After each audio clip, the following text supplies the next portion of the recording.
Hi. Sorry. You left him hanging with a banana in his face Well, for like the a risk minute. we take around here. Oh, Ghost Hunter got here first. Hello. How are you? Hope you had a good weekend. Just in time for the banana eating, Ghost Hunter. I know. 62 what? Scientologist? What? Holy cow. Holy mackerel. What the heck? I don't know if you know this, Scientologist, but 62 months is in fact a very long time. Well, huzzah, huzzah. It's longer than I've been I'll just alive. throw back my legs and pollute my britches with I'm only delight. 53.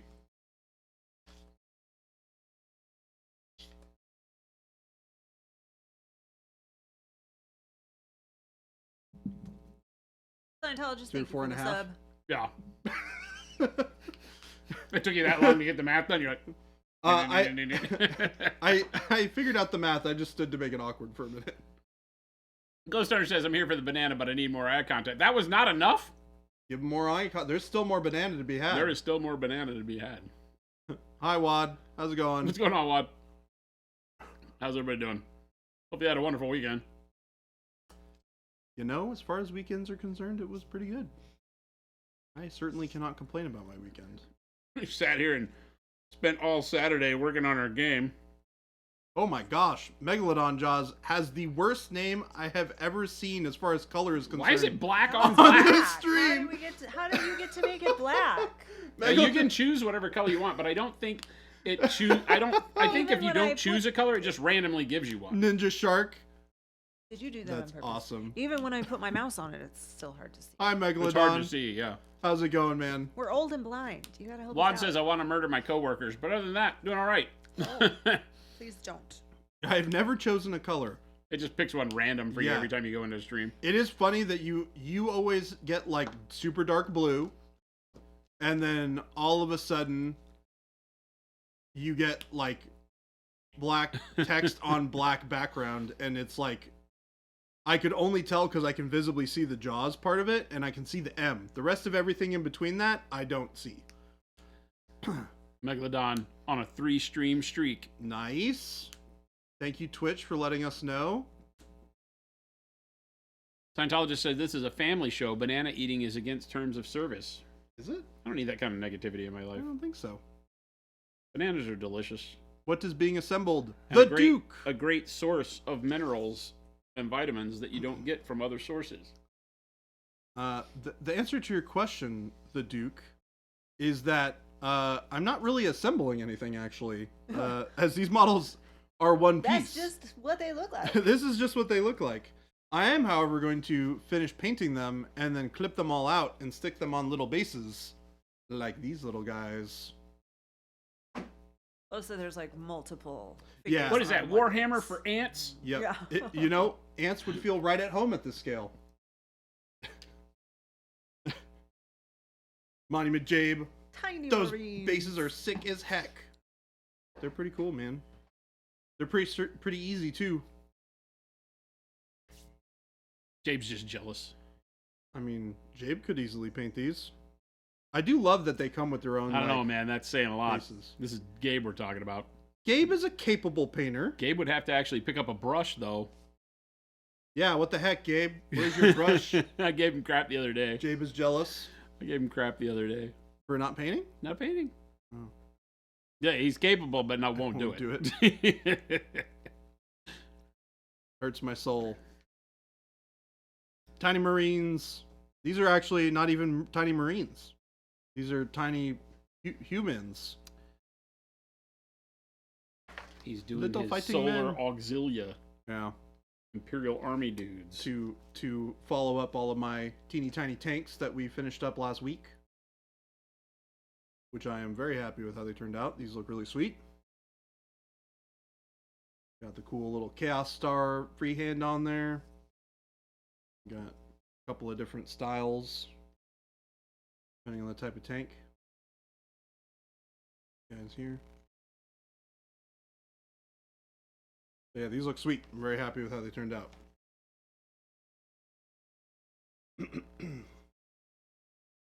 So Jay we're was gonna go jealous. through, and I'm gonna see if I can't paint and put all of these guys on the base today. Holy mackerel. in one stream. Well, I Tomato think I can do it. said that we were his #1 stream. Nice. So the Everybody's Twitch getting recap their- is like the Spotify Wrapped. Yeah, everybody's See where getting where their you Twitch spend most end of of your year time. Twitch end of year stuff. How much time did you waste watching nerds and paint dry? You know, Vlad does make a valid point here. Are we the Says- baddies? Yeah, yes. It says it was the #1 stream, though we're the only 5-day-a-week stream. Well, Wad, Punisher, to everyone, 1,655 That's awesome. hours, says Wad. That's A lot of insanity. hours. Wait. Yeah. Of Twitch, not of just our stream. That can't be possible. Right? Like, that's not possible. Hi, Rescue Can. We've been chatting on Discord. Yes, to everyone who has us as their top watched, you guys are the ones that make it happen. Thank you. That's awesome. Rescue Some might Canvas say is a great place incredible. for live demos. The Punisher. What up? How's it going? That's Avian, many hours, hello. yes. Man, we got everybody. We got lots of people here. I'm very excited to have you guys here on a Monday. December is swiftly flying by. It's very scary because I'm leaving on vacation next week. That's already happening next week. It's terrifying. Thought that I had another week. Apparently I don't. You do not. It's very scary. That's not how that works. I've watched nearly 19 full days of Monument streams in 2023. Isn't that crazy? That's some dedication. That's crazy. Yeah, we had over 38,000, nearly 38,500 watched hours from you guys and gals this year. That's nuts. That's I think just last all year that. was like at 30 something, 32 or something like that. So, So we're we're up by 6,000 to 8,000. pretty good. What am I even doing with your life? You're enjoying it. You're enjoying it. You're hanging out with cool people. You're enjoying it. Ghost Hunter, thank you. Bezos wanted you to know I was streaking. Wait, what?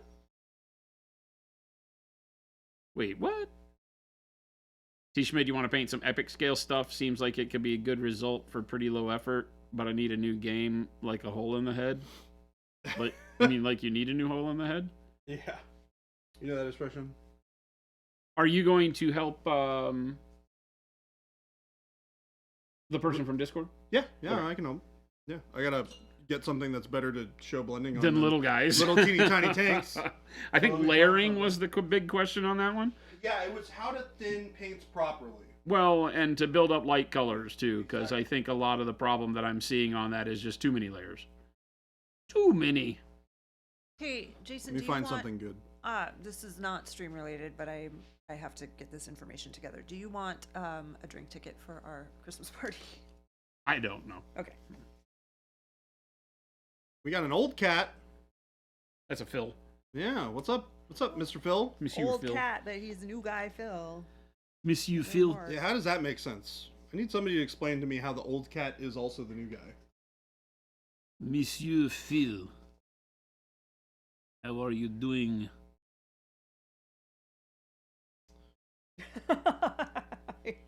Yeah, so So it's our fault. Okay. all this stuff, yeah, we can definitely get the really nice smooth. I mean, this is textured, so it's gonna have that kind of look, anyways. But yeah, you definitely shouldn't be having any issues with any sort of texture when you're using our paint. Typically, when you have that problem, it's as a result of over thinning your paint. And I think based on your last message that I saw in there, it sounded like you were thinning your paint more than we typically would. Which would explain why you're having that problem. So I'm going to kind of go through the process of how I would paint a shoulder pad yellow from this dark color here. You said you were using magenta to build up your yellow? Because I can even use the same colors that you were using if you can provide them to me, Rescue Can. Well, so why don't we start with just showing how you would build up yellow? Don't worry about his coloring, and I don't mean anything by this, but the magenta that he used did not show in the picture. That's true. I feel like there was more of a, hey, maybe pink is a great underscore for yellow because that's been talked about. Yeah. But it's not if you use it in the way that we saw it built up. So I think maybe build up. You can Sure. build it up. Yeah, I can build it up the normal way. oranges, Yeah. whatever you want. Show him what you got. Don't worry so much about color and worry more about just I can do showing that. how that brightness builds up. Because one of the big things is as you're building up a bright color, even if you start, because when I spoke to you on Discord, if you start with a bright base like a white base coat, then it's really that you can layer up. And so you have two ways to think about it. Let's back up. When painting bright colors, there's really two trains of thought that you want to do. If you're like me and you want to start on a dark undercoat all the time, what do I have here that's painted yellow? Something like this guy's gun. Okay? So if we look at like Enzo's gun where I've done the yellow on here, this is all over black primer, right? So you can see the black primer and the spots that are still unpainted. And so over the black primer, then I go in and I start with something like, in this case, probably like a burnt orange or a really deep mix of yellow, something really dark. And then I work up to a brighter yellow so that each color I'm applying on the model is only one layer of color, sometimes maybe two tops, and they're really thin layers to get that first color on there.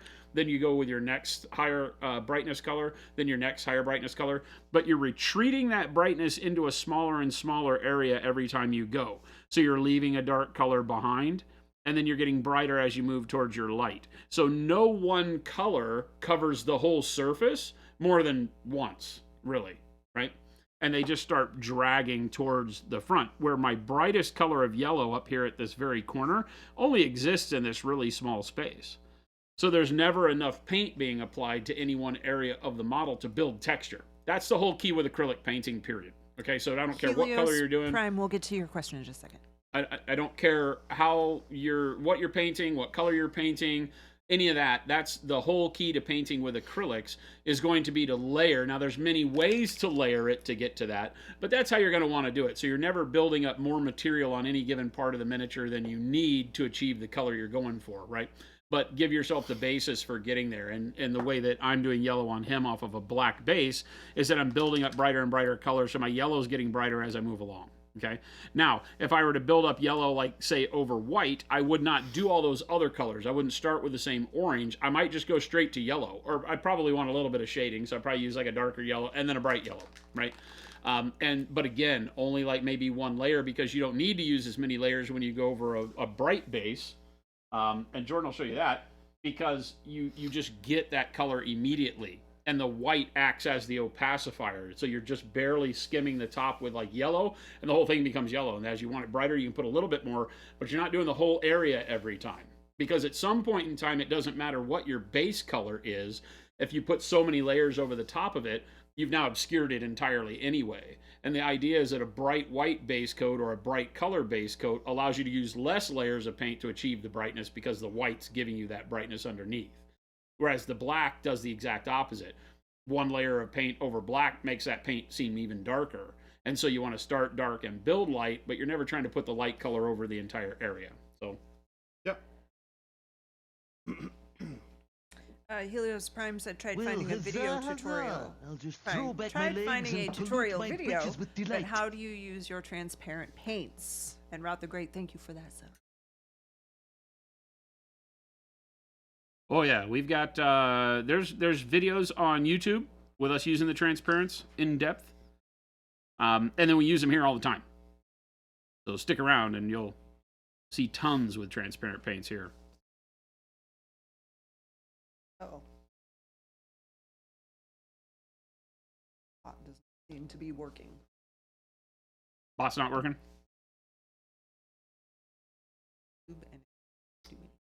So the first thing I'm going to talk about really quick, as far as a wet palette is concerned, because I know you're using a wet palette, you want to make sure that the top part of your sheet is completely dry. The moisture should just be coming from underneath. Any moisture that you have on top of your palette is going to cause too much water to enter your mixes, and you're going to have some problems with it. So I would start with that. That may not be what you're doing. I just want to mention that to start with, as far as wet palettes and Pro Acryl, because a lot of people have had issues where they add too much water to the wet palette, and the water will get absorbed by their paints and it will over thin their paints. So we want to make sure that you're using a minimum amount of water. If you live in a really hot, dry place, you can add a little bit more. We're in Arizona. I have a tendency to add more during the summers here because it's hot and dry. So the wet palette will dry out faster. So I'm gonna start with right out of the bottle onto the wet palette with a damp brush, not a wet brush. So this is rinsed out with water, and then I remove all of the drops of water off the brush. I wipe it off on a paper towel, and I take that damp brush and I get a little bit of paint, and then I roll it around on the palette to get the excess paint off, so that I'm only painting with the amount of paint on my brush that I need. And I can zoom in now.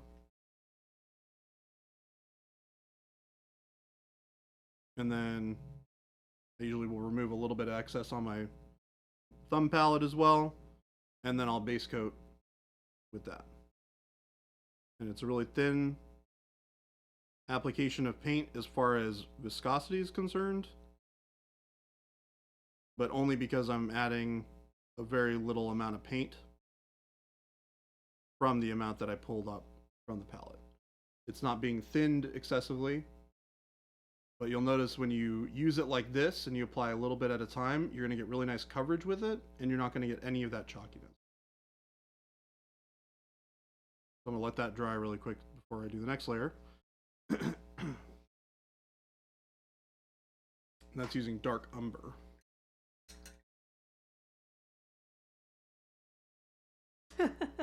Paper is supposed to be dry. Well, that really yucks my yum. The top part, Ghost Hunter. Jeez. The bottom part's definitely going to be wet. You can't really avoid that. Throughout the Great makes the point that a wet palette is also not for keeping your paints overnight. That was a big mistake I was making at first. It's only to keep them wet for that session, new droplet. Yeah. Yeah, wet palette is sort of a misnomer as to what the real goal is with it. But it's a very flexible tool. You just got to get used to using it the proper way. Megalodon. So it's dry on the top and wet on the bottom, kind of like my early childhood. Like most people's early childhood, I imagine. And your name is Light Gray now, because that's how it works at Twitch. 20 minutes in, changes it to a lighter color. Yeah, Rescue Cannon. You can see how opaque that layer is over that black. You can't see any of that highlight that I put on underneath.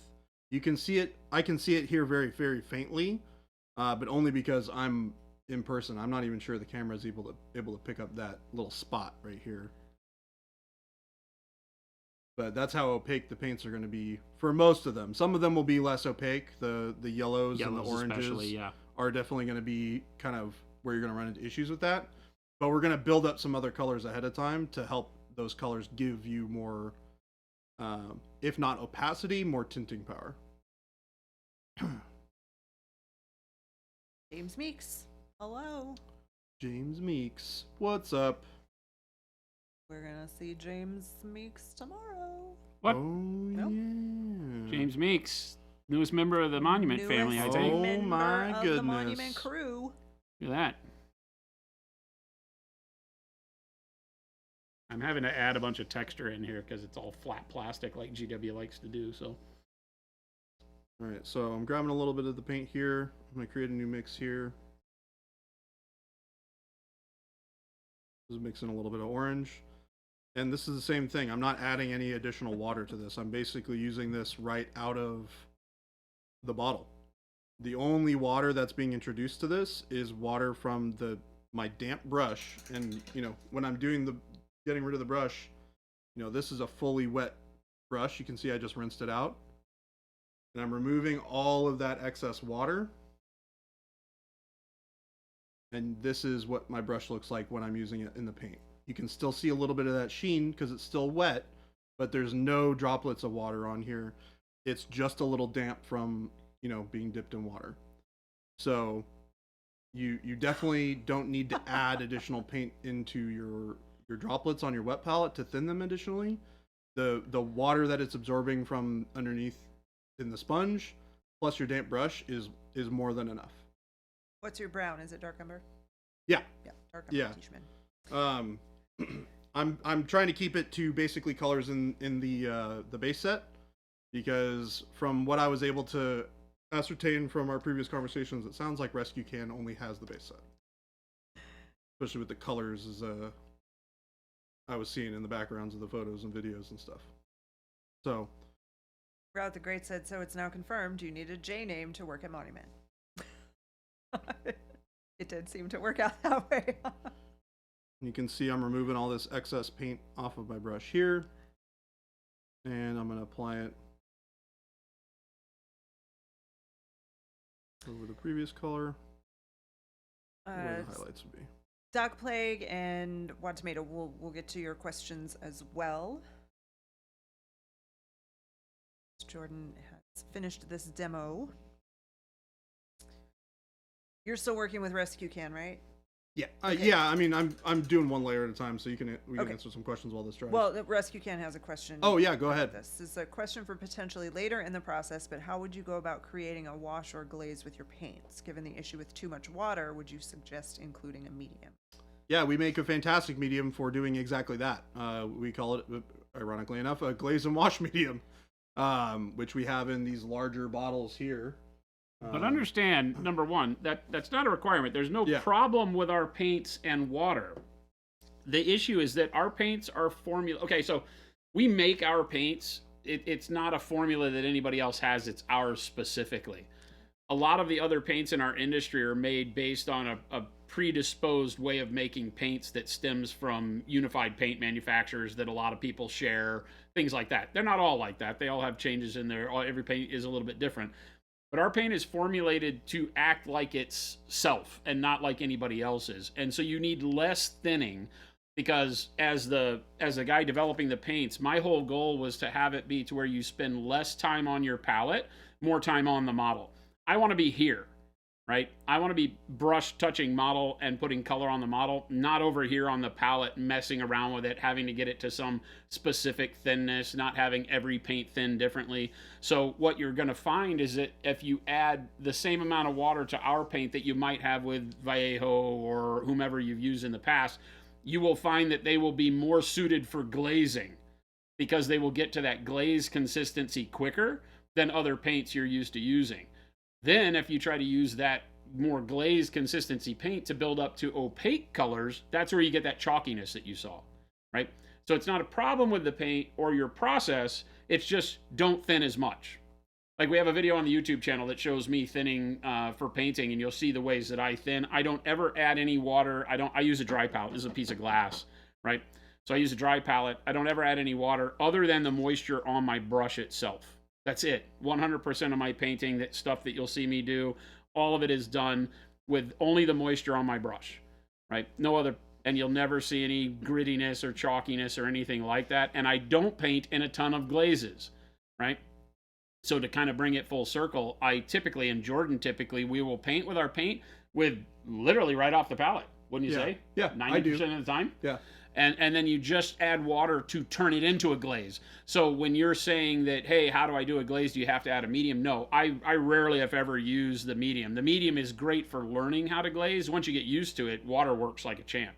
Our paints are just as great. What I'm doing here right now with the bright jade over the green or the emerald of his tabard is all at a glaze consistency, I would say, right? But it works just fine that way. It really just depends on where your comfort level with it is. The glaze wash medium works fantastic as you're starting out with our paints to get a feel, because it keeps it at a more paint-like consistency. When adding water to paint makes it less viscous, meaning, like Jordan's saying, it flows like water. And so for a lot of people, as they glaze, they have a hard time keeping pigment where they want it. It tends to just kind of flow and disperse over the area too, kind of randomly. And so the glazed wash medium will help keep the paint feeling like paint while also reducing the opacity. But if you're used to glazing with water and having the paint be a little thinner, actual thinner, then you're fine with ours. They work great that way. Yeah.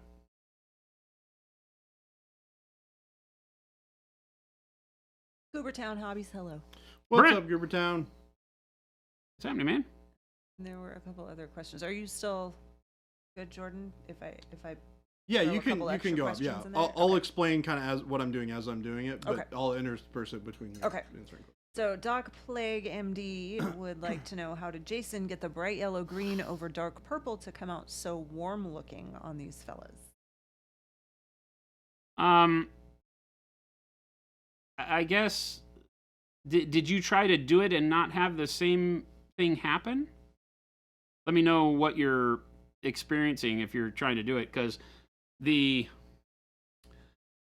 dark purple then went to magenta, the dark magenta, and then the bright yellow green went over the top of the dark magenta, right? So the bright yellow green really wasn't necessarily in a position to go directly over the purple in too many locations on the model. There's probably some, right? But in most of the areas, you'll see that dark magenta mates up with the purple, and the bright yellow green goes over the magenta, and that gives the warmth to it and kind of makes it orangey in some spots, which is really what I was looking for. You get that green, yellow, orange because of the way it is influenced by the magenta. And then remember, this model was zenithal primed as well, so it started with black and then white, and then dark purple only in the shadows, and then magenta down over the top over the white, so you got a really bright, hot pink at the very top of the model. And then the dark magenta really only became dark magenta as it started to blend in with the purple. Then when you layer the bright yellow green over the top of the magenta, that was over the top of the white, that's how you get that brightness and that warmth. Because, I mean, you're nothing but heat at that point in time, because you got hot freaking pink, and then you're putting yellow and green over the top of it. And that's really what makes these models look the way they do, with the skin being so alive, is that you get that magenta nested in that gives it kind of an irritated look in the folds and the places where like the teeth or bone go through the skin. I didn't have to do anything special there, no glazing or washes or anything. I just get all of that coloring out of it. But yeah, the kind of jaundiced warmth that I was going for across the top is, of course, all of the bright yellow green. Matt? Yeah. Are you seeing the responses here said they came out yuck butt green? Yuck butt, yeah, exactly. Yuck butt green. Yuck butt Magenta. is exactly the way I would do that, is yuck butt green, right? Because the whole idea was to create a unwell skin tone that might be what you'd find on creatures that lived in dank, caves and away from the sunlight, without having to go towards that full albino skin tone that sometimes is just really, really bland, right? And I want to do some snow on the bases, so I didn't want the skin to have that kind of brightness. The magenta didn't seem to do anything at all. Was the purple just in the recesses? And then he said, I did purple over straight black. Well, yeah, it was zenithal first, and then the purple, and then the dark magenta, right? So the magenta didn't do much for you, is what you're saying? Maybe you need to go heavier with the magenta? It might be that he went over straight black. Oh, without the zenithal. Yeah. Okay, yeah, maybe so. Yeah, missed the zenithal. That step. Zenithal step. Missed the zenithal. Gotcha. Okay. Yeah, that makes sense. Okay, and then Wad Tomato said, I did some bluing on my Infernus Marines Pyre Blasters. Wondering for weathering, scuffing them up, would it make sense to have bare metal scratches like silver, or should they match the color of the discoloration? Did some blue for wondering, scuffing them up. You would probably know better than I as far as actual like bluing on metal. It doesn't scratch. I mean, it'll scratch, but it doesn't scratch light color, does it? Well, Unless yeah, it removes- So the Pyre Blasters are the big flamers, right? Yeah. Would it make sense to have bare metal scratches? Yes. Because if what you've done is the heat discoloration is at the surface, because it's all of the impurities at the surface of the metal that are heating and annealing themselves, so to speak, to the surface itself. Oil, dirt, and grime. And then if you scratch through that, you're going to get to bare metal again, right? So I would do like a bright silver scratch. You wouldn't worry about the kind of heat staining, if you will, on the outer side. Once you scratch through it, it will like you can take steel wool and take steel wool over those parts. I used to clean up like exhaust pipes on motorcycles that way. You could take the steel wool and rub it on and you get back down to a polished surface real quick. There could be a little bit, depending on if it was chromed over steel, which most of things like that in the motorcycle world, you might still get some yellowing or oranging on it just because the chrome has discolored. So you'd have to get all the way through the chrome layer before that would change. But the blue and stuff generally would come off. So I would assume treat it the same way on the flamers. And then just a really quick one. What brand of paper do you use for your wet palette, Jordan? Red Grass Games. Red Grass Games. Game Delay just showed Mrs. Delay the stream so she'd know what these Monument Hobbies people look like. She told me to say hello. Mrs. Game Delay. Hi, Mrs. Game Delay. How are you? Thank you for hanging out with us. I know we're weird people, but we're fun. Speak for yourself. I am totally normal. Really? Totally normal. You ate a banana on stream. I mean, where else do you eat a banana? Not on stream, in the privacy of your own office, with no one else looking at you or making eye contact. I feel like you're just scared. A little bit sometimes.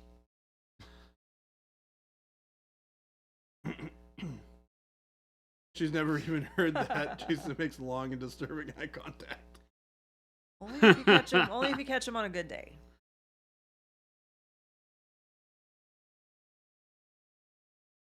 I'm here for my fans. But Center's here for the banana eating part of the stream. He said so earlier. He said he didn't get enough eye contact. So Rescue Can, I'm going to build this up in a way that I can show you the glazes in action. Because you were asking about it specifically. This isn't the banana stream? I'm in the wrong place. Happy birthday to you, Super Bleeder. Happy birthday. You're having a great birthday. Fuse is here for his fans, and only his fans. Wait, what? Capital O. Capital O. Wait, what? Wait, what? Hello, Rancid Vomit. Did this just turn into a hot tub stream? Yes. Except with sans one hot tub. We're not allowed to have hot tubs or popcorn machines, it turns out. Yep. Definitely not together. Wait, why not? Wait, what's wrong with popcorn an and hot accident tubs? waiting to happen. Well, I mean, we're not going to like... It's kind of like taking a bath with a toaster. Well, someone will. Hey, I heard that was fun. Don't know who you've been hanging out with. Try it and let us know how it works out. Hey, don't. No, that's You know, I haven't heard back from them yet. You haven't heard back from that friend? Yeah. Been a while. It's been a while. Probably check in on him. I should probably check in on them. Rancid Vomit. The reason not to drink to excess or have children. So use a little bit of yellow ochre to build up a little bit of brightness. And then added a little bit of that burnt or dark umber to get a little bit of transition there. Do one more layer of this yellow ochre on top. Hot tub filled with noosh. Hot tub filled with if noosh. you guys want us to use it for that. Sounds like a scary place. We kind of have a hard time keeping it in stock at the moment. But Yeah, we can't fill a hot tub with noosh. If you'd rather see it in a Bathtub hot full of tub, it. I mean, you know, You don't get any. we like to give the people what they want. God, somebody Google real quick how many gallons to fill a standard bathtub. It's a lot. We could have filled a hot tub before we sold it all. But now, probably not. Yeah.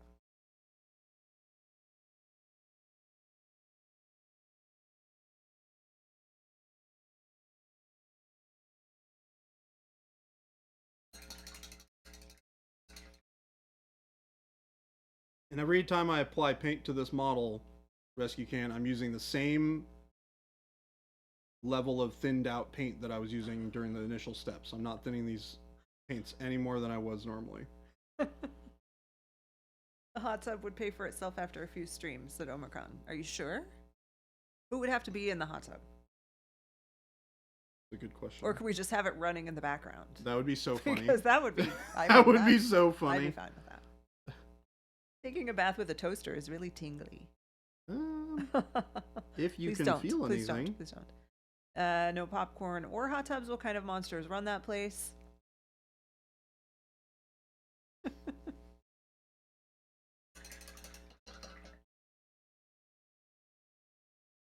Phil just said, I want $1 million. And, What? and a moon rock. Hold on. That's my I shtick. also want $1 million. James said 70 gallons. That doesn't seem like enough. to fill a 70 hot tub. gallons? To fill a hot tub. That doesn't seem like enough. It depends on how big the hot tub is. Yeah, that might be like a bucket. It might be a bucket. Navy Oh, shower. he said bathtub. Hold, please. Okay. Wait, a bathtub is 70 gallons? Maybe it was more gallons than I was expecting. Chuck, I also want $1 million. The advantage of a hot tub full of noosh is you could just wipe it off after. Oh, hold up. That's true with water, too. True. Very true. Bottle it after as special edition on noosh Oh, and make gosh. more. Noosh Plus. Using some golden brown for the... I think we already heard Extra. this story on the highlights internet. up It was a well-known meme.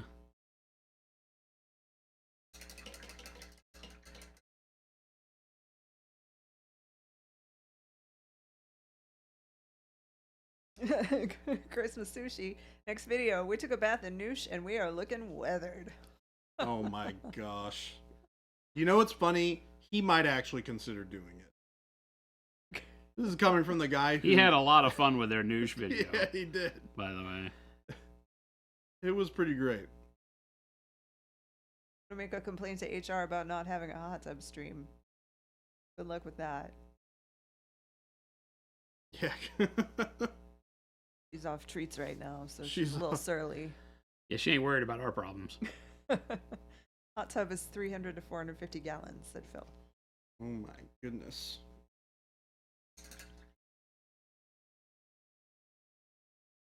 Slavic said a lot of people talking about $1 million, but I'd be happy with a lifetime supply of all Pro Acryl paints. Ooh. If we're giving out $1 million, I'll take one too. Wait a minute. When did we start giving out $1 million? I wasn't here for this. I did not sign off on that. You didn't approve this, Jen? I thought you approved this. No. Sorry No. to disappoint. No, I all. did not. No. Jason in a hot tub full of noosh, eating a banana, making eye contact, fully clothed. Just sopped. Oh gosh. You Is would the have some hover weathered clothes. hydrophobic? She likes water. She likes water a little too much, maybe. Have you figured out if she's one to jump into pools and swim around at all? We don't have a pool, so Yeah. Well, We haven't if you'd taken ever her been around one. no, Yeah. she's never been around a pool. Well, not since we've had her. When we Mhm. got her, when we went to see her at the shelter, they had misters Oh my god. in the She loves water. she loves water in the yard. They have this big open yard, and they had misters because it was October. It was hot, and one of them was broken, and so it was just dripping. And she just sat there underneath the water and just like she bites at the water, and then yeah, if we try to give her a bath in like the backyard with the hose, Yeah. it's impossible because she just wants to turn around and try and like bite the water. Oh my gosh. What And a dork. yeah, she is I can literally see her doing she's probably she's a little got a big body, short little legs. All right, Rescue Can. So we're gonna do that glaze. So the first thing I wanted to show you is how translucent the golden yellow is just right out of the bottle. You can see the color underneath it. This pigment by nature is very translucent. So you want to support it with those brighter colors underneath that we were talking about, right? So you don't need to thin it a ton to get to a nice glaze consistency because it's already giving you a lot of that transparency that you're going to look for. So I'm going to add just a touch of water. So this is even a little damp, more damp than it is normally. And I'm going to spread it around in my golden yellow here. And then I'm going to do a quick test, right? So I have this little swatch on my thumb. And that's a pretty good consistency for working over the color that I'm looking for right now. Now you can take it further than this if you want it to be thinner. Like I could take it even further, add a little bit more.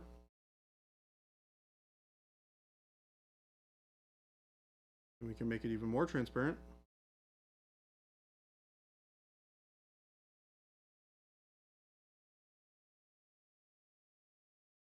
But we don't need it to be super duper transparent because you're going to spend too many layers trying to build it up. So we want a nice level of transparency for when we're working with it.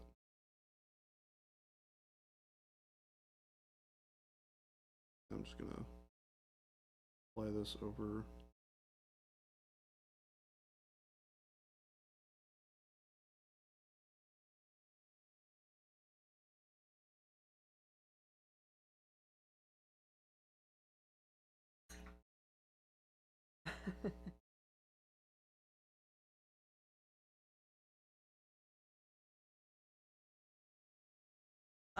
Well, so to be clear, we have a like a kiddie pool for her.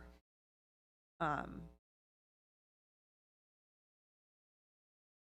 she, I don't know. She kind of was interested in it. She liked it. But she didn't like want to go in it all the time. No, not necessarily. Like some dogs. Just sit in People it. who have pools in their backyard, like my friend Christine, she has a lab. And that dog will get in the pool whenever it wants. But Cora didn't do that with her kiddie pool. Yeah, Lone Samurai, that's just the golden yellow. Whoop. Yep. So transparent yellow, for a comparison, just to show you, we had another little bit of a demonstration here for you on the difference between the golden yellow and our transparent yellow. I'll use the base for. Make a couple of these color swatches here. Ghost Hunter, she does not need an in-ground pool. Because she's not going to clean it. Because she never cleans up after herself. She's a very sloppy drinker. She never cleans up around her water or food bowls. I get home and there's blankets all over the floor every day. It's just a mess. She is literally just a mess. She doesn't care. She's a spoiled little mess. Game delay shush. I don't even think you guys spoil her. What? What? Oh, let me tell you, I think what you guys are doing are genuinely good dog parents. I would not consider Well, anything. we're that great you do. dog parents. I know. I have seen my grandmother spoils her dogs. Let me tell So you. let me just give you just a quick scenario here. All right. Hit me Okay. with it. So yesterday, Uh-huh. we're at home, not planning, like we're not doing a whole lot. Yeah. You know, we're home most of the day. Mhm. So first thing in the and this is true of both Saturday and Sunday, no matter what weekend. First thing in the morning, she is in our faces and will not stop until we take her to Starbucks. Will not stop. Oh, you take her to Starbucks in the mornings? He takes her to Starbucks. Well, we in both the mornings. Jen passed the buck on that one. So that's number one. That's number one. Did we go to Starbucks both days? Yes. She can't even have whipped cream right now because she's, got the The tummy problems. Yeah. So she just wants to hang her head out the window. So that's step one. The rest of the day, she doesn't want to just nap. She needs to be where the action is. And in her mind, the action is in our living room when we are on the couch. Mostly when Jason is on the couch. Okay. Jason wasn't spending much time on the couch yesterday. He was in his office. So the dog goes into his office, stands in the doorway, and barks at him. And just whines. Does he come out and give her exactly what she wants? Yes, he does. That's Which my is job. why she continues to do it. That's my job. Jen just sits there and shakes her head at me. I'm like, yeah, well. Yeah, well, this is happening. Oh my gosh, that's so funny. You guys are so funny with Cora. He is very spoiled. I mean, you know, She's doing all right. she's only there for like a portion of our lives, and she brings a lot of bright in there, but Yeah, we're she there for does. her whole She life. does, So but she also, like, we have other things that we need to do that we can't stop every time she wants belly rubs. We just can't. That's not how life works. I mean, every now and then I look at it as, you know what I could be doing right now? I could be giving some belly rubs. And that would be much Remember more this. soothing than whatever it is I'm doing at the time. Generally not, but, you know, I fool myself into thinking that way. I'm gonna remind you of this conversation next weekend when she is driving you crazy. I yell at her and then I come give her belly rubs. Oh yeah, the dog treadmill has been quite popular. She picked it up really quick. But she also knows that you put a treat in front of her and she walks a little bit to get the treat and then she sits down. Yeah, lately, Because sitting is how she gets her treats usually. this is the problem. She runs like twice. Yeah. And then she just sits. Yeah. She's like, all right, I'm done working for this.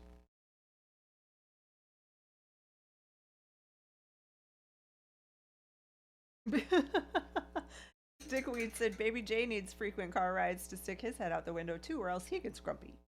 Wait, whoa. I don't get grumpy. Where is grumpy coming into this? Larkatron, my mom always said, what's the point of having a pet if you're not going to spoil them? This did not apply to her kids, though. Kids Jason can get their own specifically pets. spoils the dog, yes. Yes, definitely more than I do. All right. So here's an example of a really, really thin golden yellow over some yellow ochre and some slightly thicker application of golden yellow over yellow ochre. Here is what the transparent yellow looks like at full opacity. So you can see the difference. This is like ultra transparent. There's a reason why we call it transparent yellow. Yeah. And then when you thin it down, you can get super duper duper easy glazes out of that are even less intense. That's the difference between thinning down an opaque paint, even that is a little bit more translucent than others, versus having a truly transparent pigmented paint, which is what all of our transparents are. And they're awesome. Fuker Cora is a pit bull mix. She's smaller than a normal pit bull. I think she might be mixed with Basset Hound because she has short legs. Very short. She likes to be tall. Very, very short. And lately we've been taking her to Starbucks in Jason's car, which is higher. She loves it. She does love it. She just loves it. She puts her paws straight up, legs at the top of Yeah. the window as far as she can stick out the car. Wait, really? head out Oh my the gosh. entire way. It was like 48 degrees, and she still had her head out. And then she'd bring it in every once in a while and like warm up, and then go back. And whimper a little bit. Yeah, Is she a front seat dog or a back seat dog? Oh, backseat. backseat. Okay. Yeah. She's too big. Yeah, she I stays in the suppose that's backseat. true. Yeah. 256-pound English Mastiff. I don't know the English Mastiff. Wasn't 256 pounds, though. That's too big. I've seen some very large dogs in my life. Your cat just dared you to say he's spoiled. He's spoiled. Yeah, Jen rides in the back. Cora's in the front. I feel like the only reason that is not true is because I get car sick. I feel like if I didn't get car sick, I would be relegated to the back seat. Oh, you ride in the back? Do you get hit back bad with the car sickness, Yeah. Jen? I Yeah. do. Mm. Yep, Yeah. yep. Professional paint licker, we are potentially on that road, not by choice, because she has tummy trouble. She's getting better. Hopefully she stays that way. Yeah. Poor dog. Oh, we can't even take her. Like, we were at this local restaurant a week or so ago that has a patio that's dog friendly, and the dogs are all over the place, and they're great. But we sit there at places like this, like, we could never. We just No. can't. So taking her to Adepticon, Impossible. not.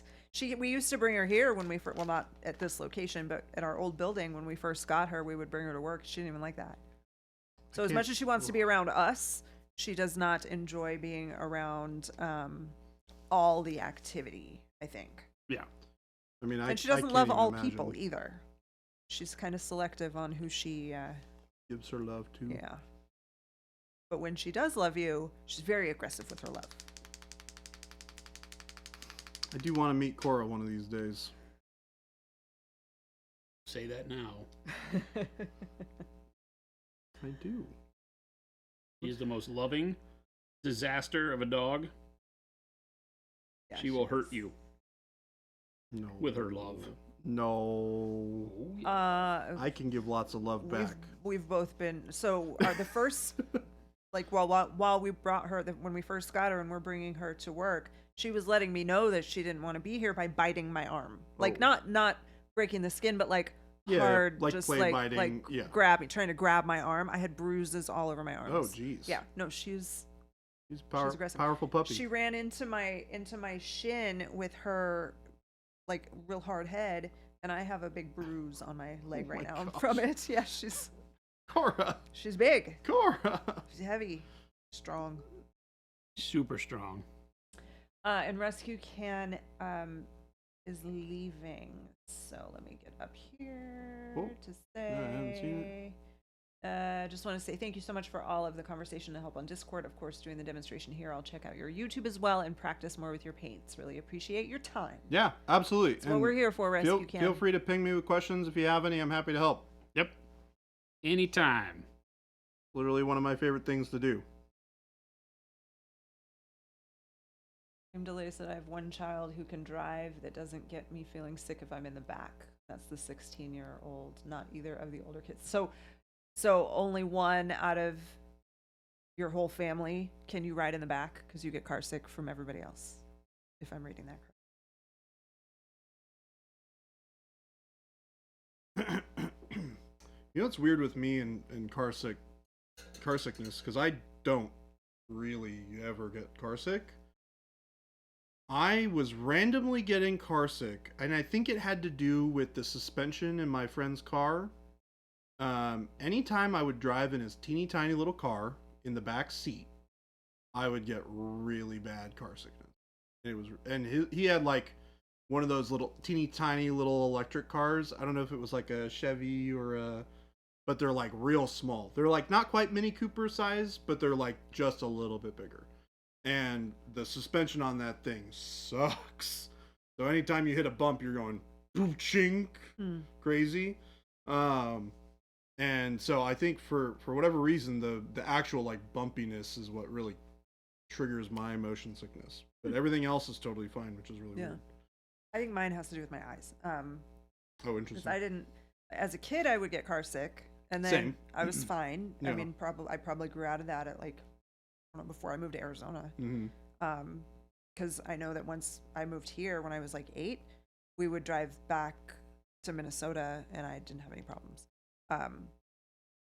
So I outgrew it, and then I started getting it again probably 2017, Mm-hmm.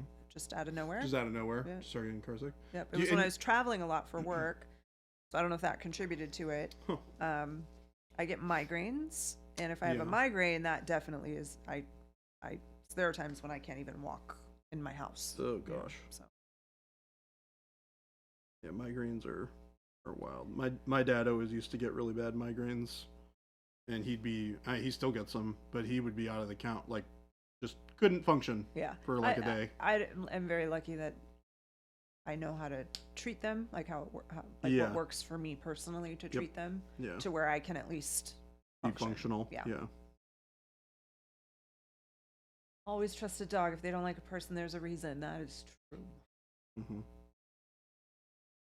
Mo's Magic is Baby J painting the models on the sprue. What kind of blasphemy is this? Yeah. Hey, they're hard to handle when they're off the sprue. So being able to have quick access to them, you can just flip the sprue over to get the quick painting done on them, is a really quick and efficient way of being able to get to all of the bits and bobs on these guys. And I'm going with a real simple and not complicated at all paint job. It's literally just a little bit of this red on their shirts and then some gold, and then they're done. So I'm really making it as simple as I possibly can, so that I don't have to spend 12 years painting, 500 little dudes. Or however many I have. It's a lot. It's like 200 or 300. So yeah, Route, this is not sub-assembly, right? Because these are the actual models. Right. Yeah, they are pre-assembled. Yeah. I wouldn't even say pre-assembled. They're just one piece. There's nothing to assemble. Correct. Yeah. There are on one of these sprues with the Space Marines. They have like a missile launcher that you have to glue on. So I glued that on prior to priming them and putting all the silver on them. I think one of them fell off, so I have to glue it back on. But for the most part, everything that I can paint on the sprue, I'm going to paint on the sprue, just for, efficiency and speed. And then I'll glue them all down to the little bases. Professional paint liquor. We've had people ask us if she's a Staffordshire. We don't know for sure. I mean, she's a rescue, so we're just going by what they tell us. And they told us that she was a pit bull basset hound mix. Her front legs are close together. They're not bowed like the pit bull. So that's why we kind of think that she is the I didn't realize that mix. pit bulls had bowed front legs. Well, they have not necessarily bowed, but like because their chests are so big. Yeah, they're very broad. Their front legs Oh, are they're wider. Yeah, out. their shoulders kind of come Yeah. out and their legs Cora go in. is very much Straight. Yeah. Oh, and interesting. like to even turn out sometimes. Yeah. Huh. Yeah, I guess I've observed that before, but I never put that together. That's really interesting. Yeah, because they have huge chests. I have. Sure. She's a rescue. We have no idea. Yeah, what we have she no is. idea. I would do the DNA test on her Just to see what she is. just to see because I want to know.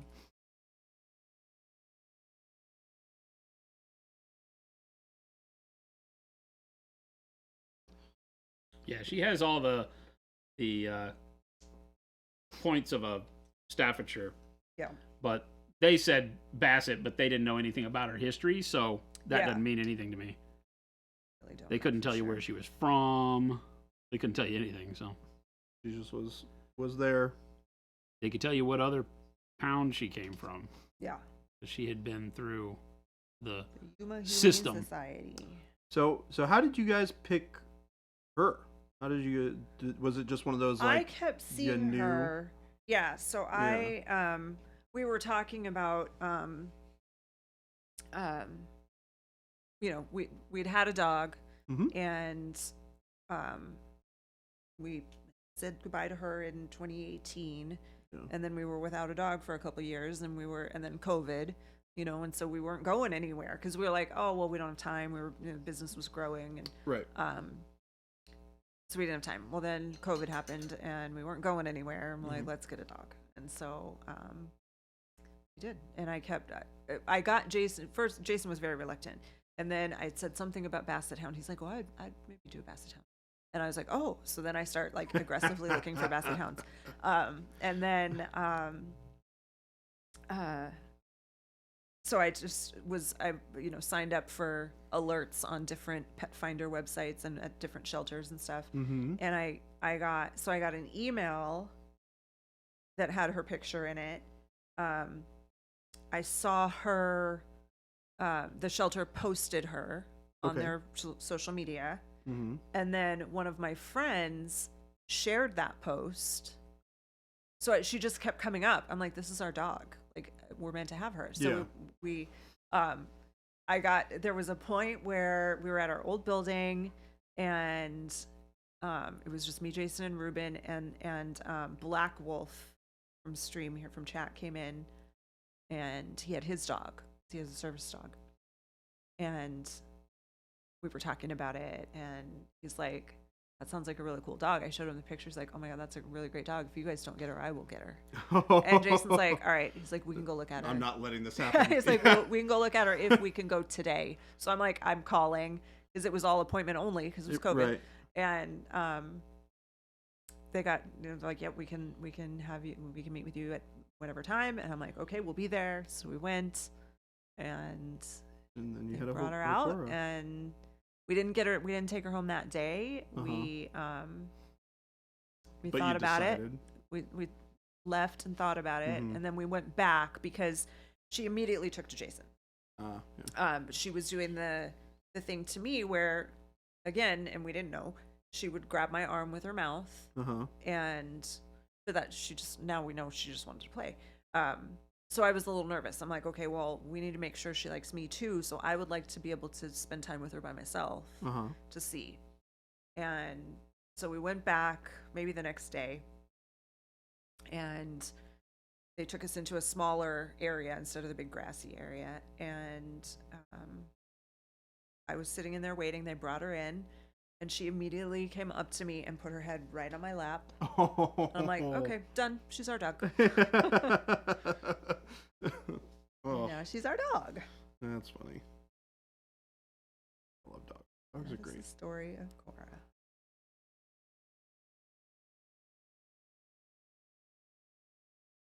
Too much for me to deal with on a day-to-day basis, but I do love dogs. I think I'm too much of a busybody to have a dog, but I do love them.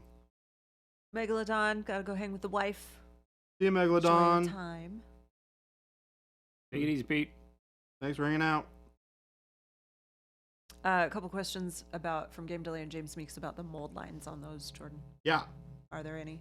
Not that I can tell. I'm gonna be honest with you. Worse than mold lines, they have extrusion lines. Yeah, they have extrusions, which you gotta just kind of deal with. But they really don't have any mold lines in any sort of significant way.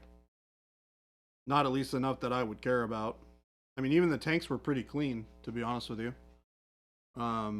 There was like a little bit of cleanup on the tanks, but other than just kind of the parts where I was clipping off the models, there wasn't a whole lot to deal with.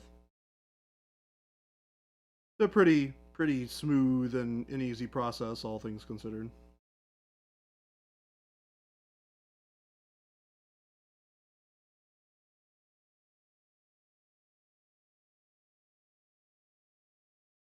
I can kind of.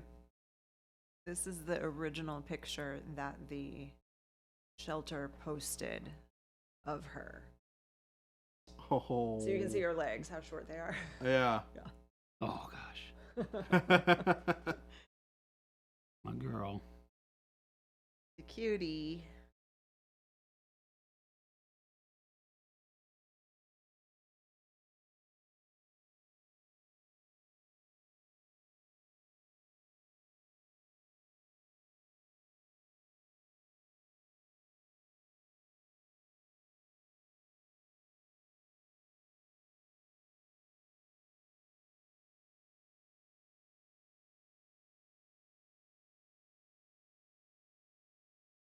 Yeah, she does look like a staff. Mose, if that's for us, and you're saying at least our rescue didn't have bad gas, you are wrong. She is a gassy girl. She is. She is adorable. She is one that, like, when I take her places, like when I take her to the vet, when I take her to the groomer, people freak out. They're like, "Oh my gosh, she is so cute! She's just the cutest." and they want to give her all the treats, and yeah, so she knows it. Does she love the attention? Oh god, Yep. she's a princess. That tracks. That tracks. She's a princess. She's definitely a princess. She knows how to stretch the heartstrings. She's like, Yeah. if I do like this, Dad will give me things. Yes. See, that's the thing, is that she knows that She he's knows how to just get a what big she wants. softie. You got a one-eyed Frenchie route? Yeah. Frenchies One-eyed, are cute. missing-limbed animals are the best. One-eyed, missing-limbed dogs. My friends have a one-eyed Chihuahua. Pretty cool. Carter and William have a three-legged cat. They have a three-legged cat. Yeah. What's the cat's name? Mimi? I think? Meanie. I think it's Mimi, yeah.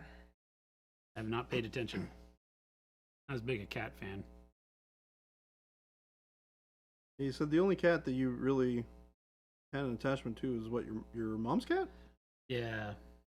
Sid. Dude. One-eyed cat named Uno. Good name. That is a good name. Uno.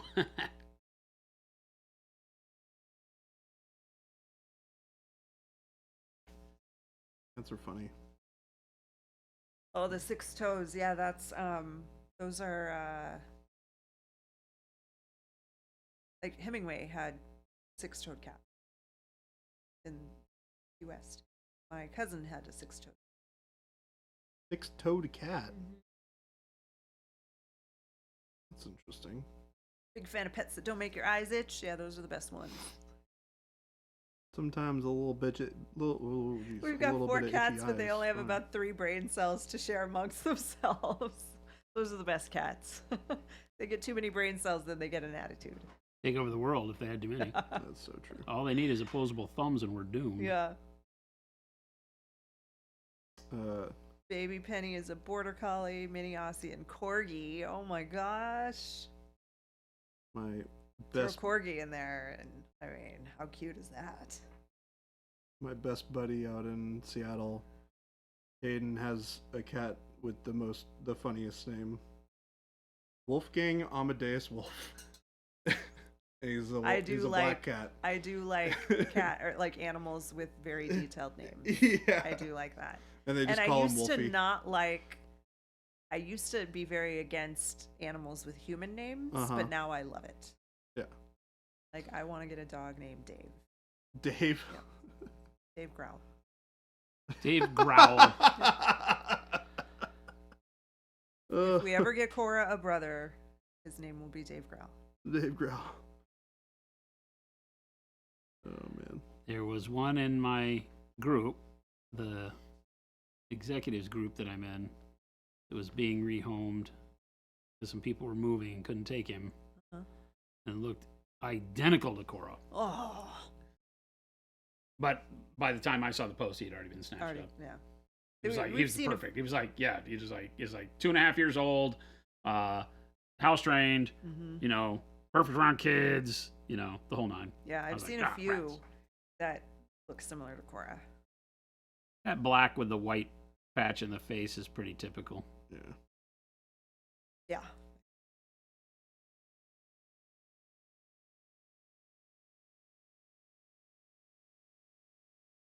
Hamster named Tutankhamun. Uh-oh.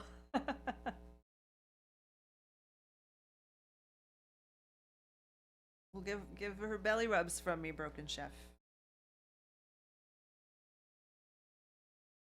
Meow suit tongue. Chairman Meow. Oh, Chairman That's Meow. Excellent. Chairman. That's Meow. perfect. I think one of the Cat best named Herschel. one of the best names I've heard from amongst friends that I have that have cats is definitely Hagrid. Hagrid. Yeah. And it's Hagrid's like a big, huge, not Maine Manx? Coon. No, I don't remember exactly what particular type of cat he is, but he's big. He's a It's not a big, Maine Coon, though? hairy cat. It's not a Maine Uh-uh. Coon, yeah. He's not quite that big because like Maine Coons get huge. I want a They're Maine like Coon. dogs. I know. Yeah, That's I why would love to wanted have one of those. When we They're were before we got Cora, well, we had the rodents at the house, and we're talking about getting a Maine Coon. I'm like, they're mousers. They're like Yeah. good for catching mice. Oh yeah. But they're really difficult to find, especially in Arizona. Yeah, he's a funny old cat. He's a bit of a goober. Dickweed said our animals are called Bug, Walter, Norman, Patricia, and Ron Swanson. Those Those are great names. That's the best. Yeah. are fantastic. 3 more of these sprues to go. Yeah, this is definitely gonna happen all Well, month. she likes to wear shirts and sweaters. Cora does too, and I was just saying that we need to get her a new winter sweatshirt. She likes to be warm and comfy. Yeah. Is she cool wearing clothes? Yeah. Okay, that's cool. Some pets are really into it. She likes I know a couple of dogs that just love wearing clothes. Weird. They're just like, please let me keep wearing this jacket.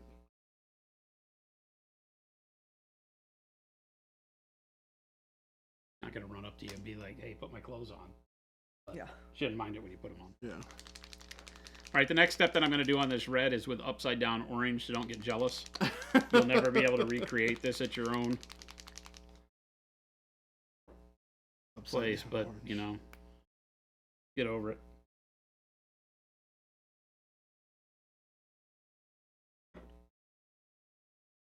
She is in her sweatshirt. Jeez. Chewed that one up.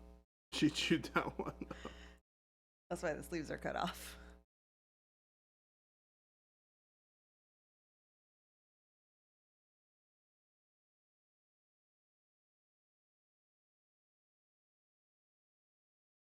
Right, just about done.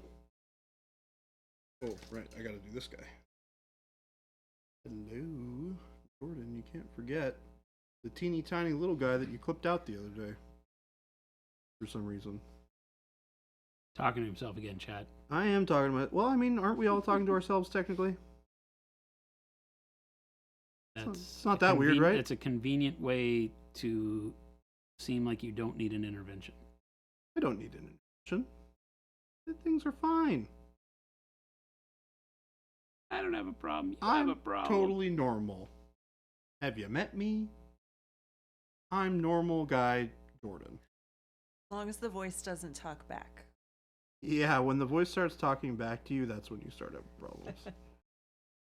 Game Delay imagined Cora with much longer legs. Resizing Cora somehow makes Jason and Jen's life feel less dynamic and epic, but much cuter.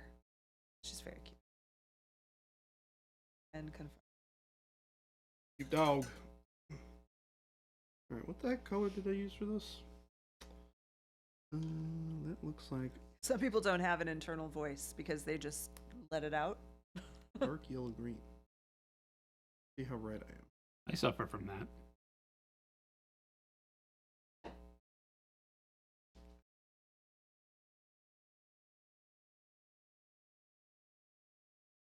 Oh my gosh, we need to tell people about our Saturday night. Oh yeah, I was about to say, I remember him mentioning it. I was going to ask about it. Yes. How did it go? This was a pretty crazy weekend all around. We went Friday night. We went and saw Godzilla -0. Oh yeah. They Yep. did. I Yes. did not. I was you. Did you me- like it, Jordan? I did. Yeah, I did. It was. I think if you are a Godzilla fan and you appreciate the older movies, I think you will really appreciate this one. I think if you have not experienced and have history with the other ones, I think you could enjoy this. I think you will not get as much out of it. But it is a good movie and I enjoyed it. That's my 2 cents on it. But yeah, it was Jason, Jordan, Gabe, Gabe, Phil, and William. Phil, Yep. and then William. Yep. And then Saturday, Jason and I went to a holiday event for his group that he talks about, where that takes him away sometimes for meetings and things like that. And it was fairly extravagant. This was the one where we talked about the dress code being something called luxury casual, Yeah. which was completely made up. And so we had our clothes. I felt like our attire was absolutely appropriate. I think we both fit in. We didn't feel really? either over or underdressed. I Good. think we were Okay. right on. And it was, they were, so I had gone on Thursday. Yeah, exactly, Jade. We don't know. We tried Googling it. It doesn't What is exist. luxury casual? Exactly. So the night before, Thursday night, I had gone to an event with no, I guess not. That was 2 nights before. So Thursday night, I had gone to an event with the spouse and life partner group, because that's what I'm in. Jason's a member, and I'm in the spouse and life partner part of the organization. And they were telling me about it, because I just was meeting a lot of these people for the first time and had no idea what to expect for the event. And they're like, oh my gosh, they go all out. It's pretty extravagant. There's going to be a lot of stuff to see and do. And there will be people wearing all different types of clothes. So like one woman showed me, she's like, I'm wearing this. And it was a gown, like full on gown Oh my gosh. that she was renting. And I'm like, oh, she's like, Okay. I know I'm going to be overdressed. I'm okay with it. I want to wear this dress. I'm like, okay. So, and they said, you have to be there right at 6. It starts at 6. You have to be there right at 6, because there's Okay. stuff that's going to happen right at 6. Liars. Huh? They lied. Yeah. Is this And then you Saturday or is this Thursday? This was Saturday. Okay. And then you you plan on staying until 10:30 at least. Okay. I'm like, all right, what's going to happen? So, if you have to ask what luxury casual is, then you can't afford it. Maybe, I don't know. We did fine. But yes, my T-Schmid, my thought was that as well, that it's It like turns this out super that it's expensive just exactly t-shirt the and way we jeans. would have dressed to go out to something fancy anyway, because we're pretty casual people anyhow. Yeah. So then, so Jason and I get there at 6. We were actually a little early, and we were maybe the second people there, the second couple there. I think we were the second couple Yeah. there. Because we walked around and like nobody's there. They're still setting stuff up. We walked outside and there was a couple at a table and we started talking to them. And she also, the woman was like, well, no, her husband was like, they said 6 o'clock. I'm like, they did. They said you had to be there at 6 o'clock. He's like, good. See, and he goes to her, like, see, because she didn't want to go that early.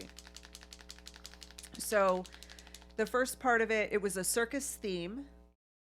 So the whole place was decorated in like the red and white stripes, circus tent kind of thing.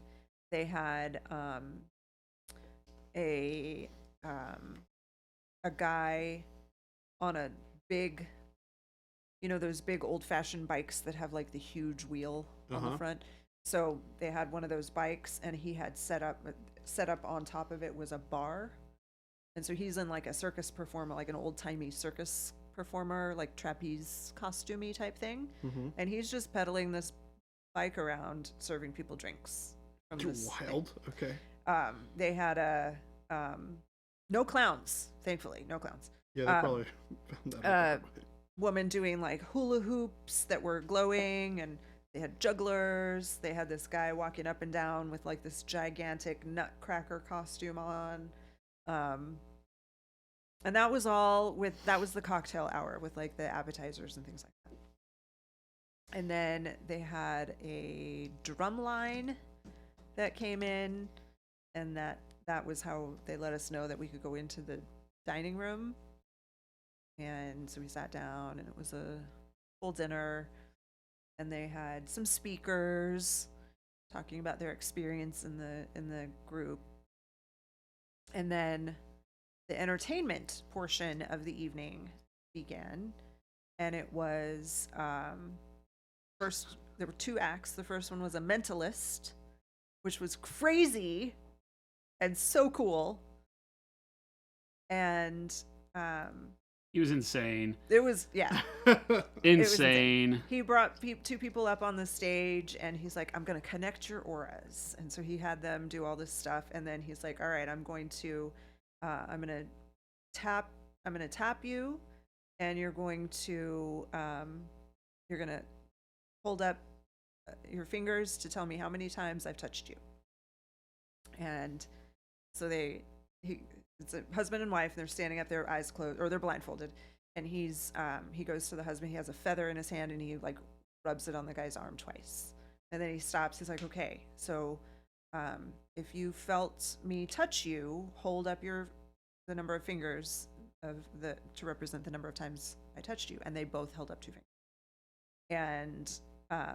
And then where, and they both pointed to that spot. And then he did it on the guy's face, and she pointed to her face, and then he tapped him on the back with the microphone, and they both raised their hand and said they got tapped twice. He never once touched this crazy. woman. Did not touch her at all. She was ready to swear that he had touched her every She was single like gonna time. cry. She's like, no, I know you did it to me. Of course I felt it. And he's like, nope. And then he's like, okay, you guys, did I touch her at all? And we're all like, nope. And she's like, oh my God, I'm gonna cry. It was insane. And then he just said, he's like, all right, I'm going to give everyone an opportunity to let me read your mind. And like, okay, everybody focus on something. If you can see it, like if you can look at a picture or write something down, focus on that. And I'm just going to see what comes to me. And so he'd be like, all right, so I'm getting someone whose name starts with a C, and they're thinking of something that starts with an L. Does that sound familiar? And this woman raises her hand, and her name was like Christine. And like, okay, I'm L, something L. I feel like it could be maybe a dog or a pet of some sort. And, does it make any sense to you? And she's like, and then he's like, I want to call. I want to like, come here, lady. And she's like, yep, that's my dog's name. Like, he did that to like 4 or 5 different people. And got it right every single time. It was pretty crazy. His name, game delay, was Wayne. Wayne, I think, was his first name. Wayne Hoffman. Hoffman was his last name, because it's my last name. He spells it differently. But Wayne Hoffman. Yeah, no relation. No relation. Not even. He's been on all the TV shows. Yeah, he had and a pretty TV well known. show. He had like a 4-episode special, and he's been on like Ellen DeGeneres and all that stuff. Anyway, he finishes, and then then they're like, oh, we're gonna have a little break. Some local band playing some tunes, and then the next performer is Young MC. And I was like, we are staying for that. We stayed for Young MC, and he played like 3 or 4 songs. And do you know, Jordan, who Young MC is? Do you know the song Bust a Move? Sounds vaguely familiar, yeah. So he sings Bust a Move. It was his one-hit wonder. So he did a few songs that nobody knew. And then he's like, all right, here's the one you've been waiting for. And he starts playing Bust a Move, and all these people get out there and start dancing. And I just felt really sad. Why? Because he just was so not into it. And I'm like, okay, this guy here, like, we're all excited because this is our favorite, like, one of our favorite 80s rap songs. And he hates it. And Jason's like, yeah, he probably never liked the song. He probably didn't ever want to do it. He was literally a one-hit wonder. I don't think that there would be too many people who could name another song that he had. So He's just been dealing with this one song playing over and over and over in his life for exactly. the last 20 years. But he sat up there and did some song. more modern songs where you could tell he was really trying to, make a more profound name for himself than this one-hit wonder guy thing. That was interesting. Yes, Jabe has it right. We went to dinner, a show, and a concert all in one night. Jeez. And we were home by 10:30, probably. 10:30. Hey, I mean, a lot of stuff packed. Sounds like a blast. It's crazy. I've never been to a party like that before. Sounds like you had a good time, though. It was, there was a lot to see. Jason's very new in this group, so he doesn't know very many people in it. I know even fewer. So it's Next year, I think we'll enjoy it a lot more because we'll know more people. Oh, do they do it annually? Yeah, it's Yeah, Nice. it's like the anniversary. Oh, cool. 30 years of one song. Yeah, exactly. Yeah, 30 years of one song Yeah. sounds like a bit of a nightmare to me. Well, and playing for let's admit it, right? Yeah. Not the crowd you were trying to write music for. Yeah, probably. He wasn't not. trying to write music for 40 and 50 something business people Yeah. at a Christmas party, He's like, this is weird. you know? But it was very much like my my friends every year go to a Christmas party that's pretty big, and it's there's every year there's some I always say, and this is insulting, and I hate to say it out loud like this, but I always say that it's like a washed-up rapper from the late '80s or early '90s. Is the that's the ticket, and like this year it was Kid and Play, and Young MC. They've had Young MC, and they Tone Loc. Tone Loc. They've had, yep. They've had Rob Bass and DJ Easy Rock.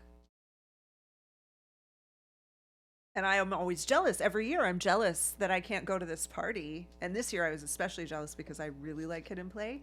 But I got my own version of it. And now I'm sad. Now I don't ever want to go. I don't know. I mean, how much money do you think he really makes from Bust a Move, Mo? Probably not enough to listen to it as much as he has Exactly. to. I can't imagine it's enough. Not enough because he has to come play these gigs. Yeah. Yeah. He lives here though, so He lives here, he's and local. he said that he does know someone in the organization, Oh, okay. but it doesn't sound like he's known him very long. I feel like he said he's known him for like Couple 5 or 6 years. months. Oh yeah. Yeah, I think he's like, yeah, like 5 or 6 months ago I met so and so, and I mean, that's what they do, right? They tour around and play these gigs Yeah. where they make 10 grand a night based on the nostalgia of it all. yeah.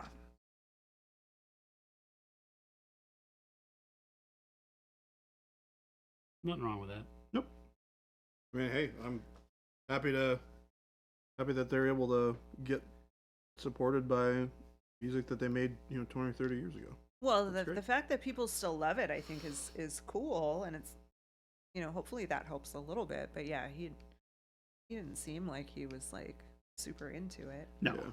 No, he was very crass about it. He was like, "All right, Yeah. here's the one everybody Like, showed up here's- for." Like, here's the one I know you want.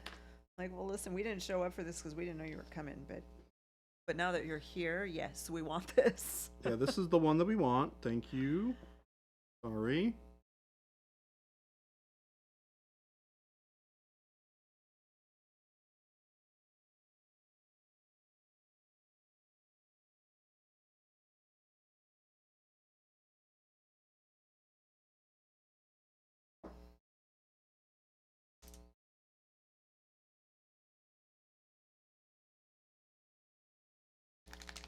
Ooh. How much do people from discontinued sci-fi shows make doing photos at cons? I don't know. They get paid to be at the con generally, and then they get paid per photo when they Yeah. do the gigs. I guess it just depends on what kind of an agent you have as to how successful those things are for you. You know, But I mean, yeah, because some you've of heard the stories of some of them that are like, this is atrocious. Like, why am I even doing this? Because Yeah. it's not worth the hassle. but they all charge, right? Yeah. At those to get like a picture or whatever. Yeah. Some of them are a lot. At New York Comic Con, it was hundreds of dollars Yeah. for some people. Yeah. I mean, I've paid getting, because I get pops signed occasionally for like anime pops that I am interested in shows for. I've paid $120 a signature, which is crazy Mm-hmm. to pay for a signature. Yeah. Especially since they'll do signatures on other stuff for like $10-20.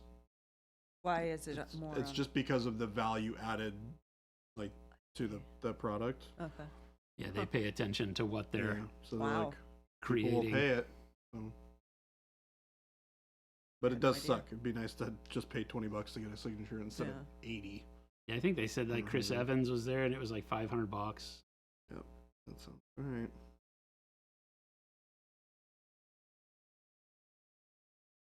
It's like when Jason pulls out Sir Percival. I'm painting ogres, but okay, here's the model you want to see. Percival. Have you pulled out Percival recently? No. I haven't seen Okay, I was about to Percival say. recently. No, they have to deal with the model I want them to see, not the model they want to see. Wait, what? That's how that works? I thought we got to pick whatever we get to see on stream. Came here for cute. You're not getting cute. You're getting gorgers. Gorgers.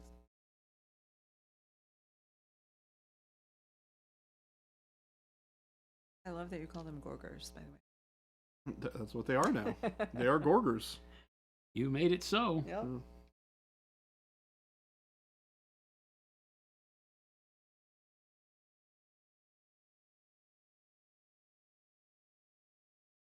I have just a few more of these little guys to build. By just a few more. I mean, 500. Yeah. I love how I was like at the beginning of the stream. What is that? I'm gonna get, all 3 of these sprues finished today.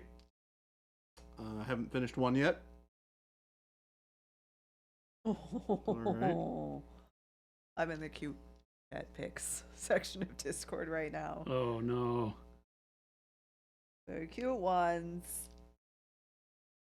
I don't know what Tao Tao is. Like a ferret? Game delay. If they're at Monument Hobbies, shouldn't they be Georgers? Yes. I mean, I guess they are in the stream room. Therefore, they must have the J name. Ghost Hunter, that's what Jason's painting is, a Gorger. But yes, I'm sure he will show the others at some point. What's that? Ghost Hunter said, hey, can I see the Gorgers? These are the gorgers. I know, that's what I said. Tao Tao's a ferret? Okay. There's a ferret on the Discord? Yep. Whoa. I'm not a fan of like ferrets or gerbils or anything like that. But it is very cute. And Deadbeat Artist. Your buddy, very, very cute. And Broken Chef Penny. So cute. Love all the dogs.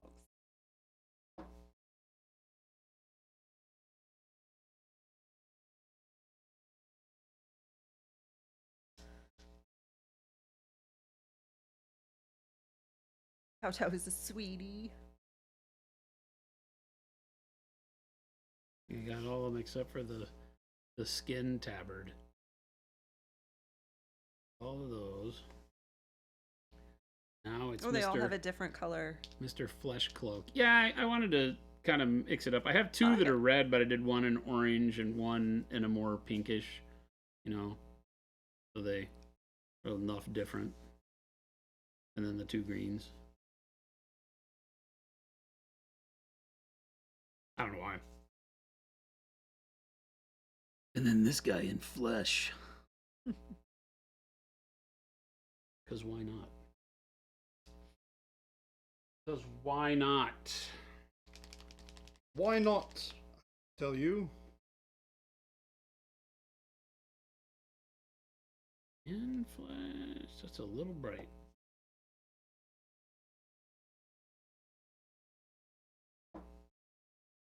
He's red. Ooh. On the tabard? Huh? On the tabard? Well, he's wearing human flesh Oh, jeez. cloak and tabard. Oh, So gross. we'll do some beige red. We've used advanced flesh tone up to this point. I still love me some advanced flesh tone. Such a good color.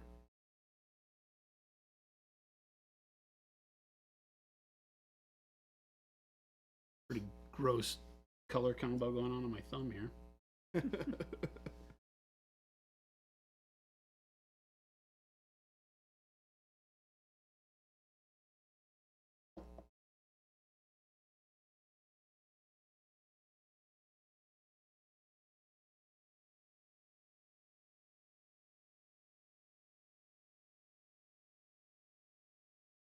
I am Rye.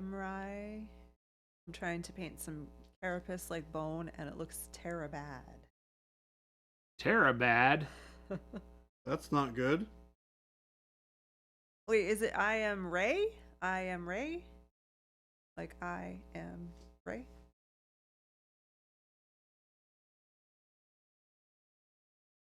R-A-I, I was going like samurai. Yeah. Speaking of which, somebody in chat mentioned that Ray. Blue-Eyed Samurai was really good, so I gave it a shot.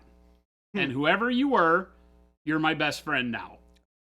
I do not like anime, and I would recommend that what you've Blue-Eyed been Samurai to anybody that wants to watch a really good story unfold in the feudal Japanese era. Is that what were watching last night? Yeah. Yeah. Yeah, I'm Mo on said that episode was- 6. Mo said that was him. It is good. We did it. Oh, did you guys try and convince him too? No, I'm just saying what Gabe said. No, Little I know. Potter. I have seen it though. Yeah. Okay. Yeah. it Were is good. you and Gabe trying to convince Jason to watch No. it? Oh. Gabe. Just Gabe made Gabe it. Nobody's tried to convince me to watch it. It just got mentioned in passing, and I had remembered seeing it pop up on my recommended stuff, but I hadn't paid much attention to it. And so I gave it a shot a couple nights back and really enjoyed it. And the story was moving, but last night took the cake. Episodes 5 and 6, or episodes 4 and 5 might have been what I watched, and I might be on episode 6 now. I don't remember how Netflix lets me know. But the ones where our main protagonist gets injured quite a bit and starts having flashbacks to her life Oh, I know what part you're on. is just brilliant storytelling. You got a couple of recommendations for Onimusha? Onimusha, I was gonna say, that was a video game, and that came up, and the animation looked like it might have been done by the same people, which I'm really a fan of. If the animation has to really be spot on for me to even want to watch through even a great story. And Blue-Eyed Samurai has really, really good animation, really good motion that's done with the CGI stuff, but not making it feel like it's totally out of place with the hand-drawn art. Castellos, hope everything's okay. Hopefully it's just like what happened to us when our alarm went off and something fell off the wall. Like a picture fell off the wall and made a loud noise. Good luck. Hopefully everything's okay. Oh, like a burglar alarm is going Yeah, off? so the alarm's going off in my store. I gotta go. Oh gosh. I hope that is not a bad thing.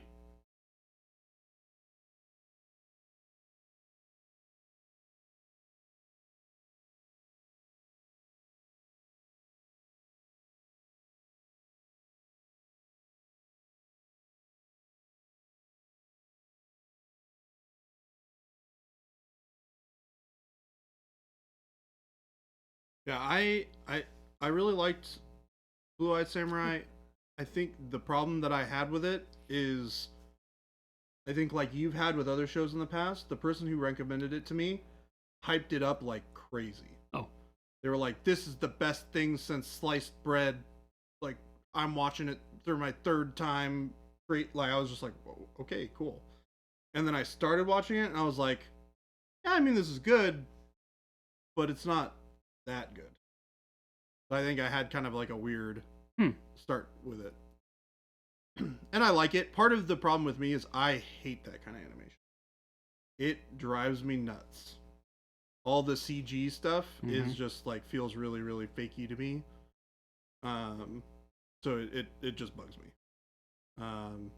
It's definitely better than a lot of the other shows that I've watched in the past. There's a lot of the like the Netflix stuff that I've seen when they first started doing their own animation or started releasing their own kind of Netflix original animated series. That was really hard for me to watch. So I really haven't watched a ton of their animated stuff as a result. But I did enjoy the story of this show a lot. It was very It's good. definitely worth your time. Oh, for sure. Yeah. I finished it and I enjoyed it. I don't think it's the best thing I've ever watched, but it is really good and definitely worth your time. Game Delay said, this is why I hesitate to recommend everything everywhere all at once to people, because I like that movie to an extent that I know I'll set people up for disappointment. So you're gonna hate us. We didn't even finish it. It was so we horrible. couldn't even get through it. We might be halfway through it. We tried to watch it with a group at Thanksgiving, and we all were like, "Can we turn this off?" Yeah. It was legit one of the worst movies. And I don't want this to reflect back to you, but I could not find a redeeming quality about that movie. It says something for me to turn a movie off. He said, "Hey, I don't need people to like it." Yeah, it's crazy, right? It had such great recommendations, Yeah, and I so never highly stop. recommend I it. will watch a movie just to prove I can. Yeah. Right? Like if everybody else is like, "Oh, this is horrible, turn it off," I'm like, "Nope, I'm suffering." You know, I'll do it just for the points, and I couldn't get through it. Yeah. It was really bad. Phoenix, this is just our opinion, but it was everything, everywhere, all at once. I had a hard time with that. And I think it won like Oscars or something, didn't it? I don't know if it did. It won did it? awards. Yeah, it definitely won awards. Yeah. God, what were people smoking? Yeah, I think Toxic we've only, Avenger should win an Oscar if that show does. Yeah, it won a lot of awards. The only other movie I think we turned off was it the Hitman's Bodyguard, I think. Yeah, The Hitman's Yeah, Bodyguard that's not good. with Ryan Reynolds and It's my favorite movie now, just to make things awkward. that's not awkward. We are all allowed to like different things. Oh yeah. So in other words, it's okay to be wrong. Nope. You'd give Toxic. What I was gonna say, if you're gonna give Everything Everywhere All at Once any kind of award, you got to give Toxic Avenger an award. It's a better story. Whew. One more sprue done. Oofda. I think I have enough bases already made for one more. 7, 8, 9, 6, 7, 8. I keep getting served up all the precursor like spots and info for my favorite sci-fi novel of all time. Oh, If, which one is that? The Three Body Problem. Oh, Not my favorite, by the way. oh, got That's tongue in cheek. Firmly planted in cheek. it. Tongue firmly planted in cheek.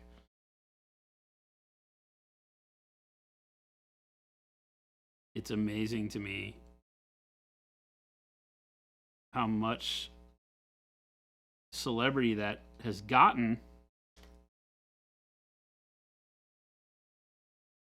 And I would tout it as literally the worst sci-fi novel I've ever read. Oh, that's And that's saying something because brutal. I've read read some bad stuff. yeah, I've read I've read the Scientology guy's novel. Oh, L. Ron Hubbard. Yeah, Battle for Earth or whatever it's called. And L. Ron Hubbard's sci-fi is atrocious, and this was at that caliber of bad. Ghost Hunter said Warhammer for Ants isn't very compelling looking. Not very compelling looking.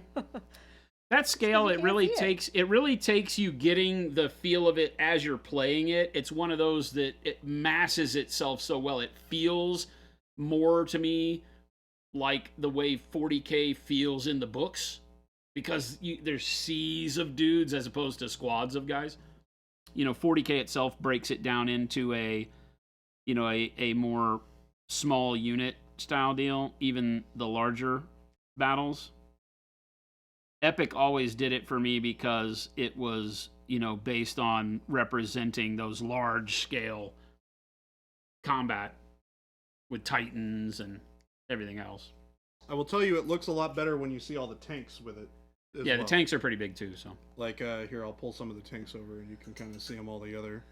And Watt Tomato, yes, that one of the Scientology books was made into a really bad movie with John Travolta, who is a known Scientologist. Yeah, they did make it. And he's a Scientologist. That's Yeah. why he was in it. A bunch of Scientologists were actors in it. But yeah, it's the L. Ron Hubbard thing is that if it's funny because the story about his whole thing, and no offense to Scientologists, if you happen to be a Scientologist out there, I'm not saying this to be If a you are, critical I would point. love to talk to you because I'm fascinated. But there are a lot of people in the know from back then who have said that they were part of the conversation where he was like, well, he was a failed sci-fi writer, and so he decided he'd turn it into a religion. It was a real decision point for him. They said it in the documentary. Oh, did they? Yeah. Yeah. His books are not good.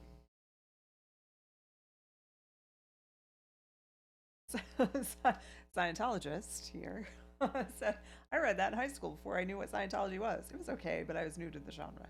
I was new to the genre. Well, I feel like every sci-fi book, since I'm a sci-fi fan, is kind of worth a read, because I feel like I can probably find something that's interesting out of it. It's very rare. I don't know that I could even name a book where I'm like, oh, there was nothing even new to it that just seemed like it was horrible. I'm sure they exist. I just have not been exposed to those kind of books, right? They all have something that I'm like, oh, wow, they should have really run with that. Instead, it was a horrible book. Same thing goes with the whole three-body problem. It had some really interesting things going for it. It's just horrible writing.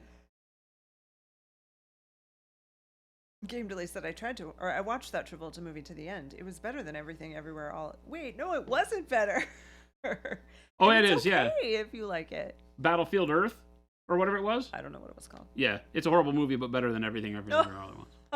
Well, it's Game Delay's favorite movie, so. Battlefield Earth? Battlefield Earth? No, Everything Everywhere All at Once. Okay. I forget what it's called. I think it's Battlefield Earth. I'm gonna Google it right now and find out. Is that the Scientology movie you're talking about? Yeah, John Travolta's like this big, huge alien dude. Yes.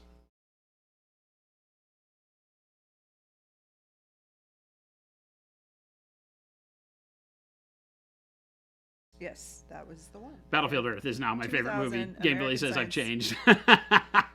Peer pressure. Based on the 1982 novel of the same name by Scientology founder Al Red. Yep. Forrest Whitaker was in. Oh, Kelly Preston, his wife was in. His wife. Yeah.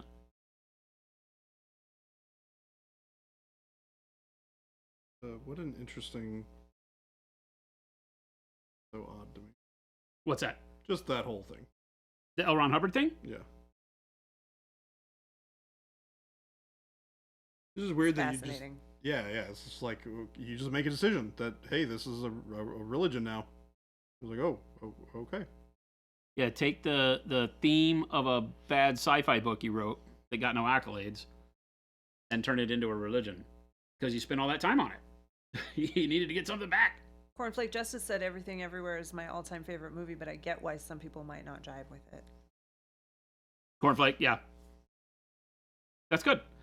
I love that it gives people something cool to watch. Dickweeds wants to know, Jason, your top 5 sci-fi books. Sci-fi books? Mm-hmm. Oh boy, these are always the toughest questions. Books or series?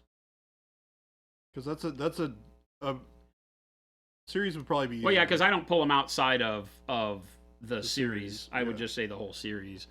In no particular order, Dune. The whole Dune progression has to be in there, and yes, that counts all the way from the beginning of the Machine Crusade and the Butlerian Jihad and all of that stuff.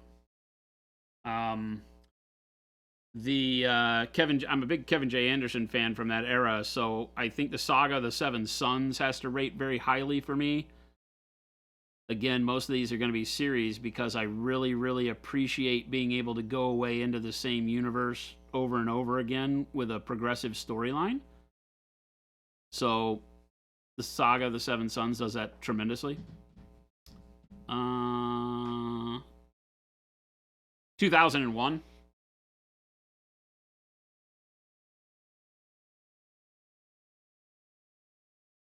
Boy. The Expanse, maybe. No, that The up there Expanse for you? isn't up there Oh for me. wow, doesn't hit that far. No, it's a good book, but Yeah. it's not that good. It takes too much from so many other books that it doesn't stand on its own really well.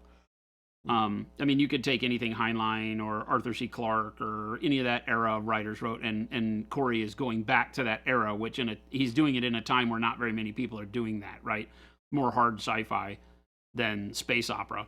Right. And I appreciate that, but to me, since I've been reading all of those other authors for so long, when I was reading it, I think the thing that I love the most about The Expanse is that it really did take me back to my childhood reading those authors. Got it. As a matter of fact, during The Expanse, I would go back and read Heinlein, and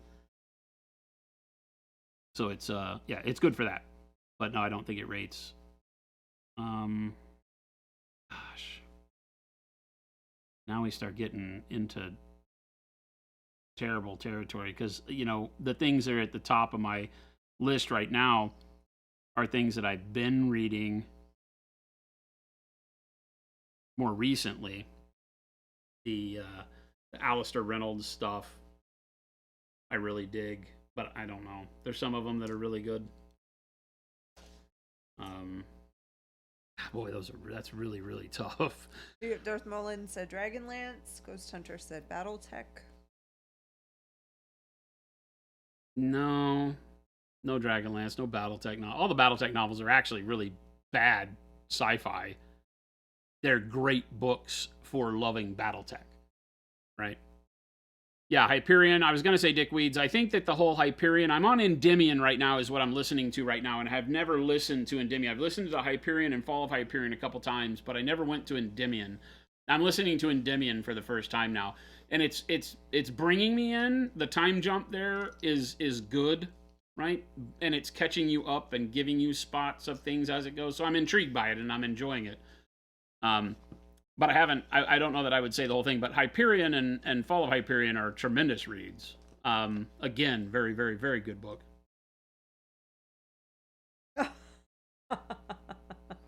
I'm just going to call you Dickweeds anyway.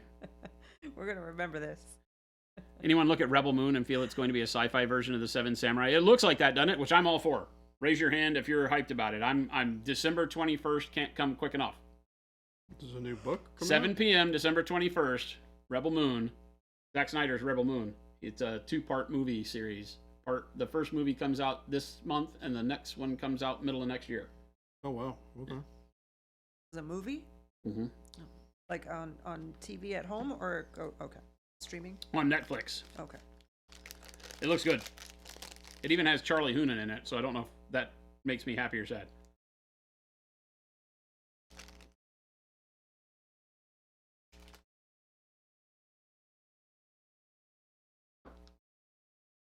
You need to finish the Stormlight Archive. It's good.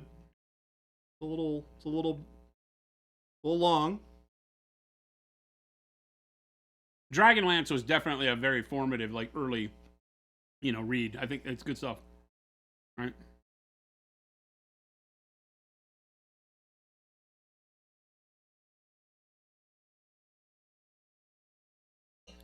Sci-Fi 7 Samurai sounds awesome. Mm-hmm. I mean, we've had Wild West, right? And we've had multiple tellings of it in the feudal Japan era.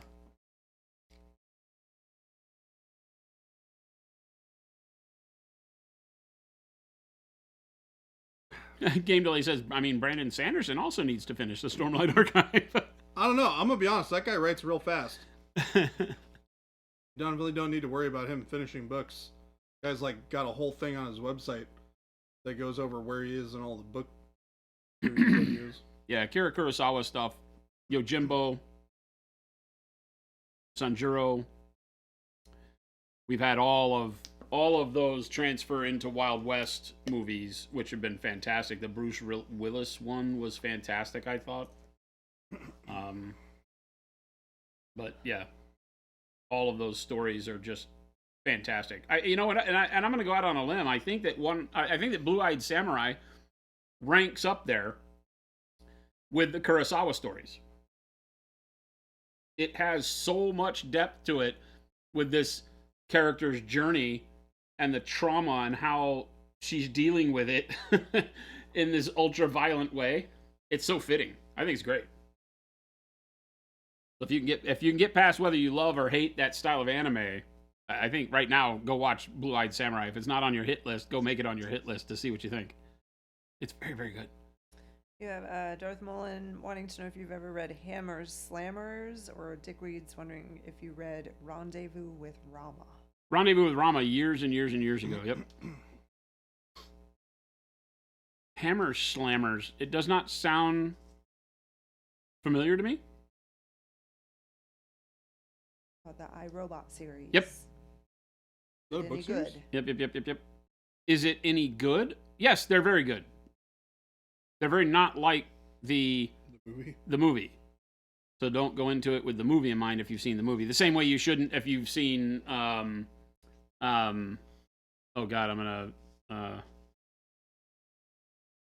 the other Will Smith one. Oh, what's it called? Why is this escaping me right now? The I Am Legend. I Am Legend, yeah. Right. Yeah. Same kind of thing.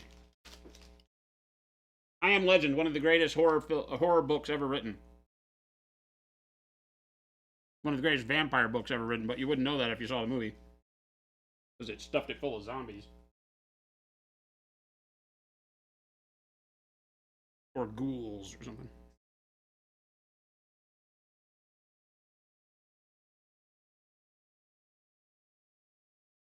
The movie wasn't bad. The I Am Robot movie wasn't bad. It's weird. It's one of those deals where why did you take the name? Like, why did you use the name? It's like the Rings of Power. Why did you call it a Tolkien movie?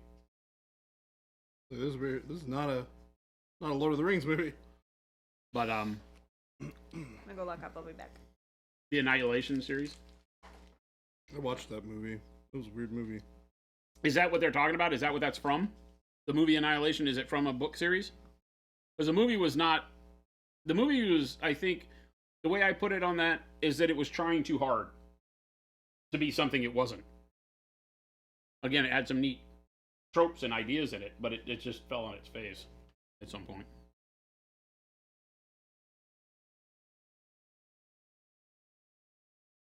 Mo, was that about the books, though? Like, Phoenix, I know you're saying it's a book series, but is the movie Annihilation from the book series? Okay, no, okay, gotcha. The movie was trying to be... I don't know what the movie was trying to be. I can see where you would say it was kind of being a terrestrial 2001 A Space Odyssey to some extent. Her journey was really weird like that, but obviously the antagonist was a lot different, but no. I'm not really big into Darth the more military sci-fi stuff. Some of it has been good that I've read, but none of it really sticks out. The what's it called? Away Team, or I forget what the whole series is called, but there's like 50 books in the series, and it's all got R.C. Bray reading it, and it just gets old. It becomes so serial that it's like, oh, come on, dude, I get it. A bunch of hard asses go in and fight whatever they're fighting and get in trouble, and, you know, and oh my God. My rating of Fahrenheit 451, it would be amongst the tops, for sure. That and Slaughterhouse 5, Vonnegut. Also, I put Slaughterhouse and Fahrenheit kind of at the same level, right?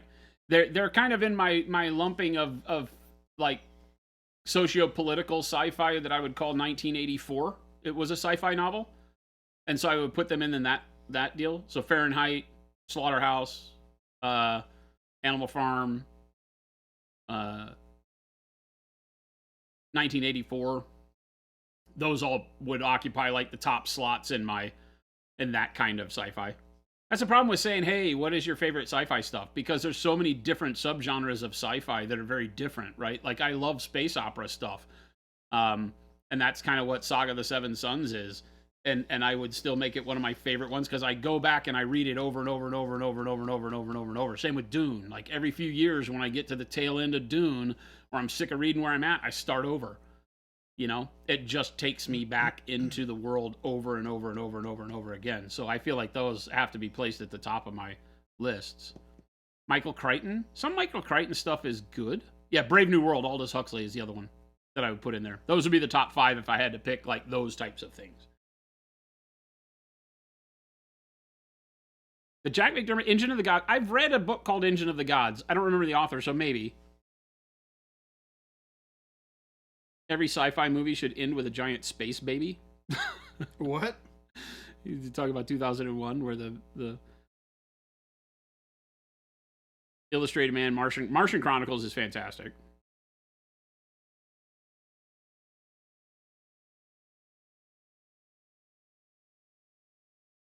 Michael Crichton has some neat stuff. Sometimes I feel like it's too rooted in research. Does that make sense? Obviously, he wrote Jurassic Park, and I like Jurassic Park. And Jurassic Park could be fantasy sci-fi-ish. It was just modern day. I forgot right? that was a book series. Yeah.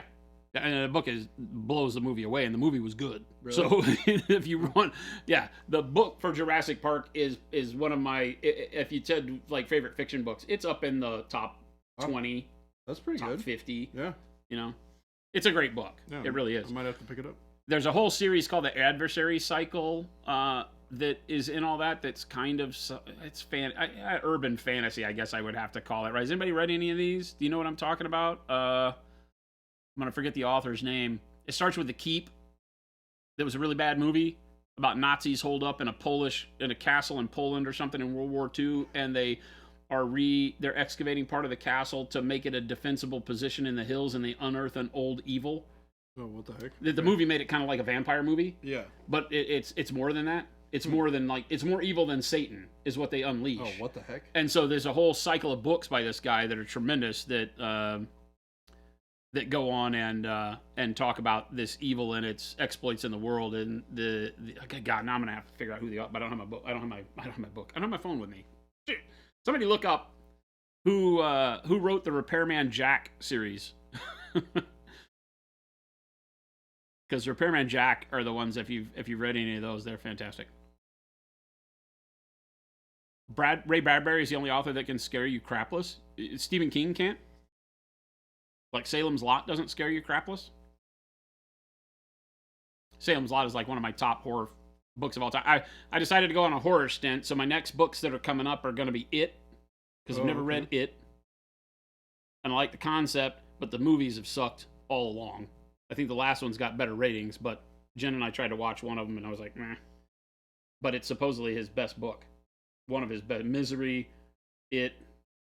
What else would be good by Stephen King at his top 3 level?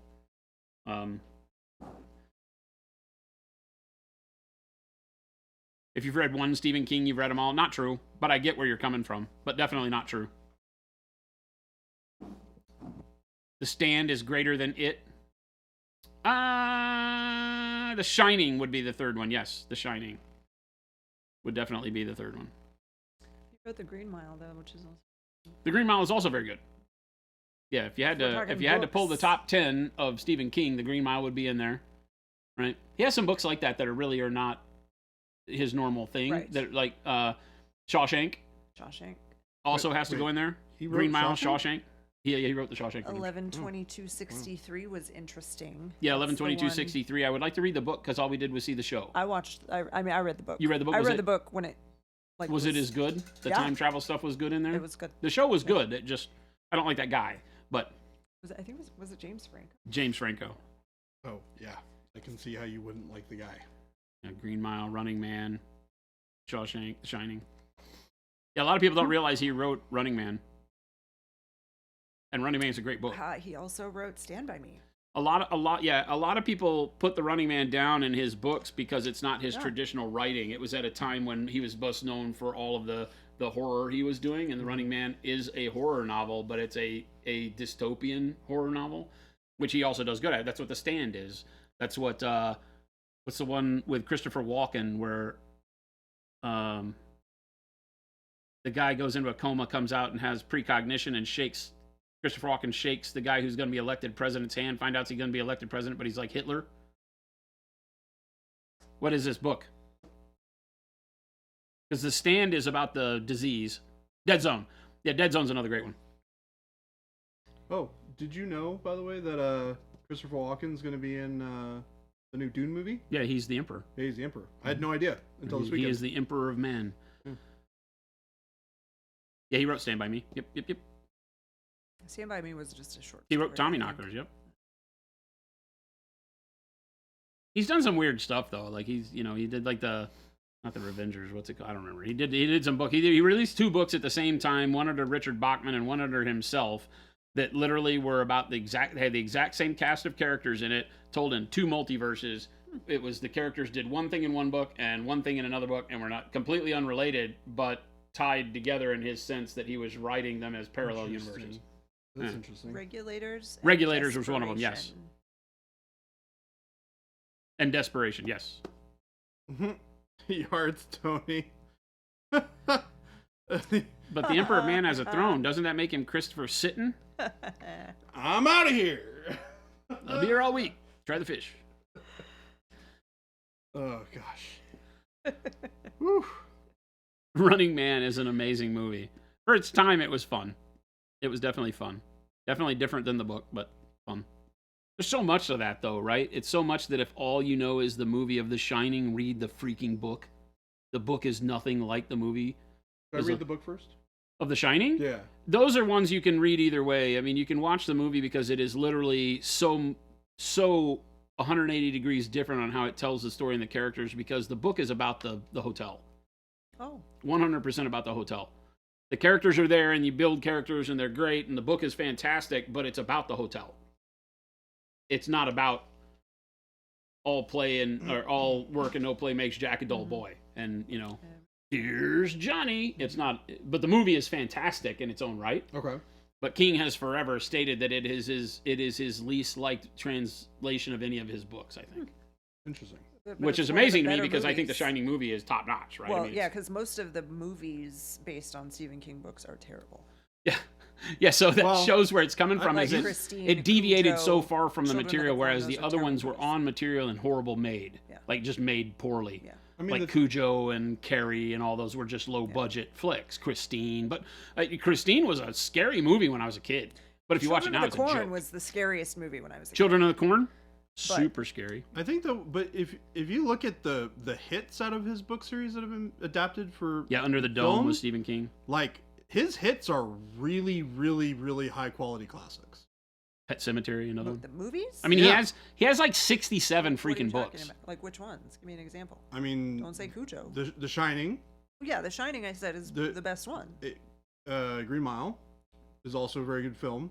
I'm talking about None films. of these right? are yeah, and none of these are the ones that we're talking. We're talking about like the books that were really popular, like Cujo and Right, Christine and yeah. Children of the Corn. Those movies were all terrible. Yeah. The ones that are supposed to be really scary Mm-hmm. just don't aren't. translate as Oh, well interesting. in film. It's interesting that he's able to write that better than it translates to film, which is really interesting. It makes me want to read one of these horror books. Chuck the What? Mean Man says, hey, we know one of the guys that played Kid in Children of the Corn.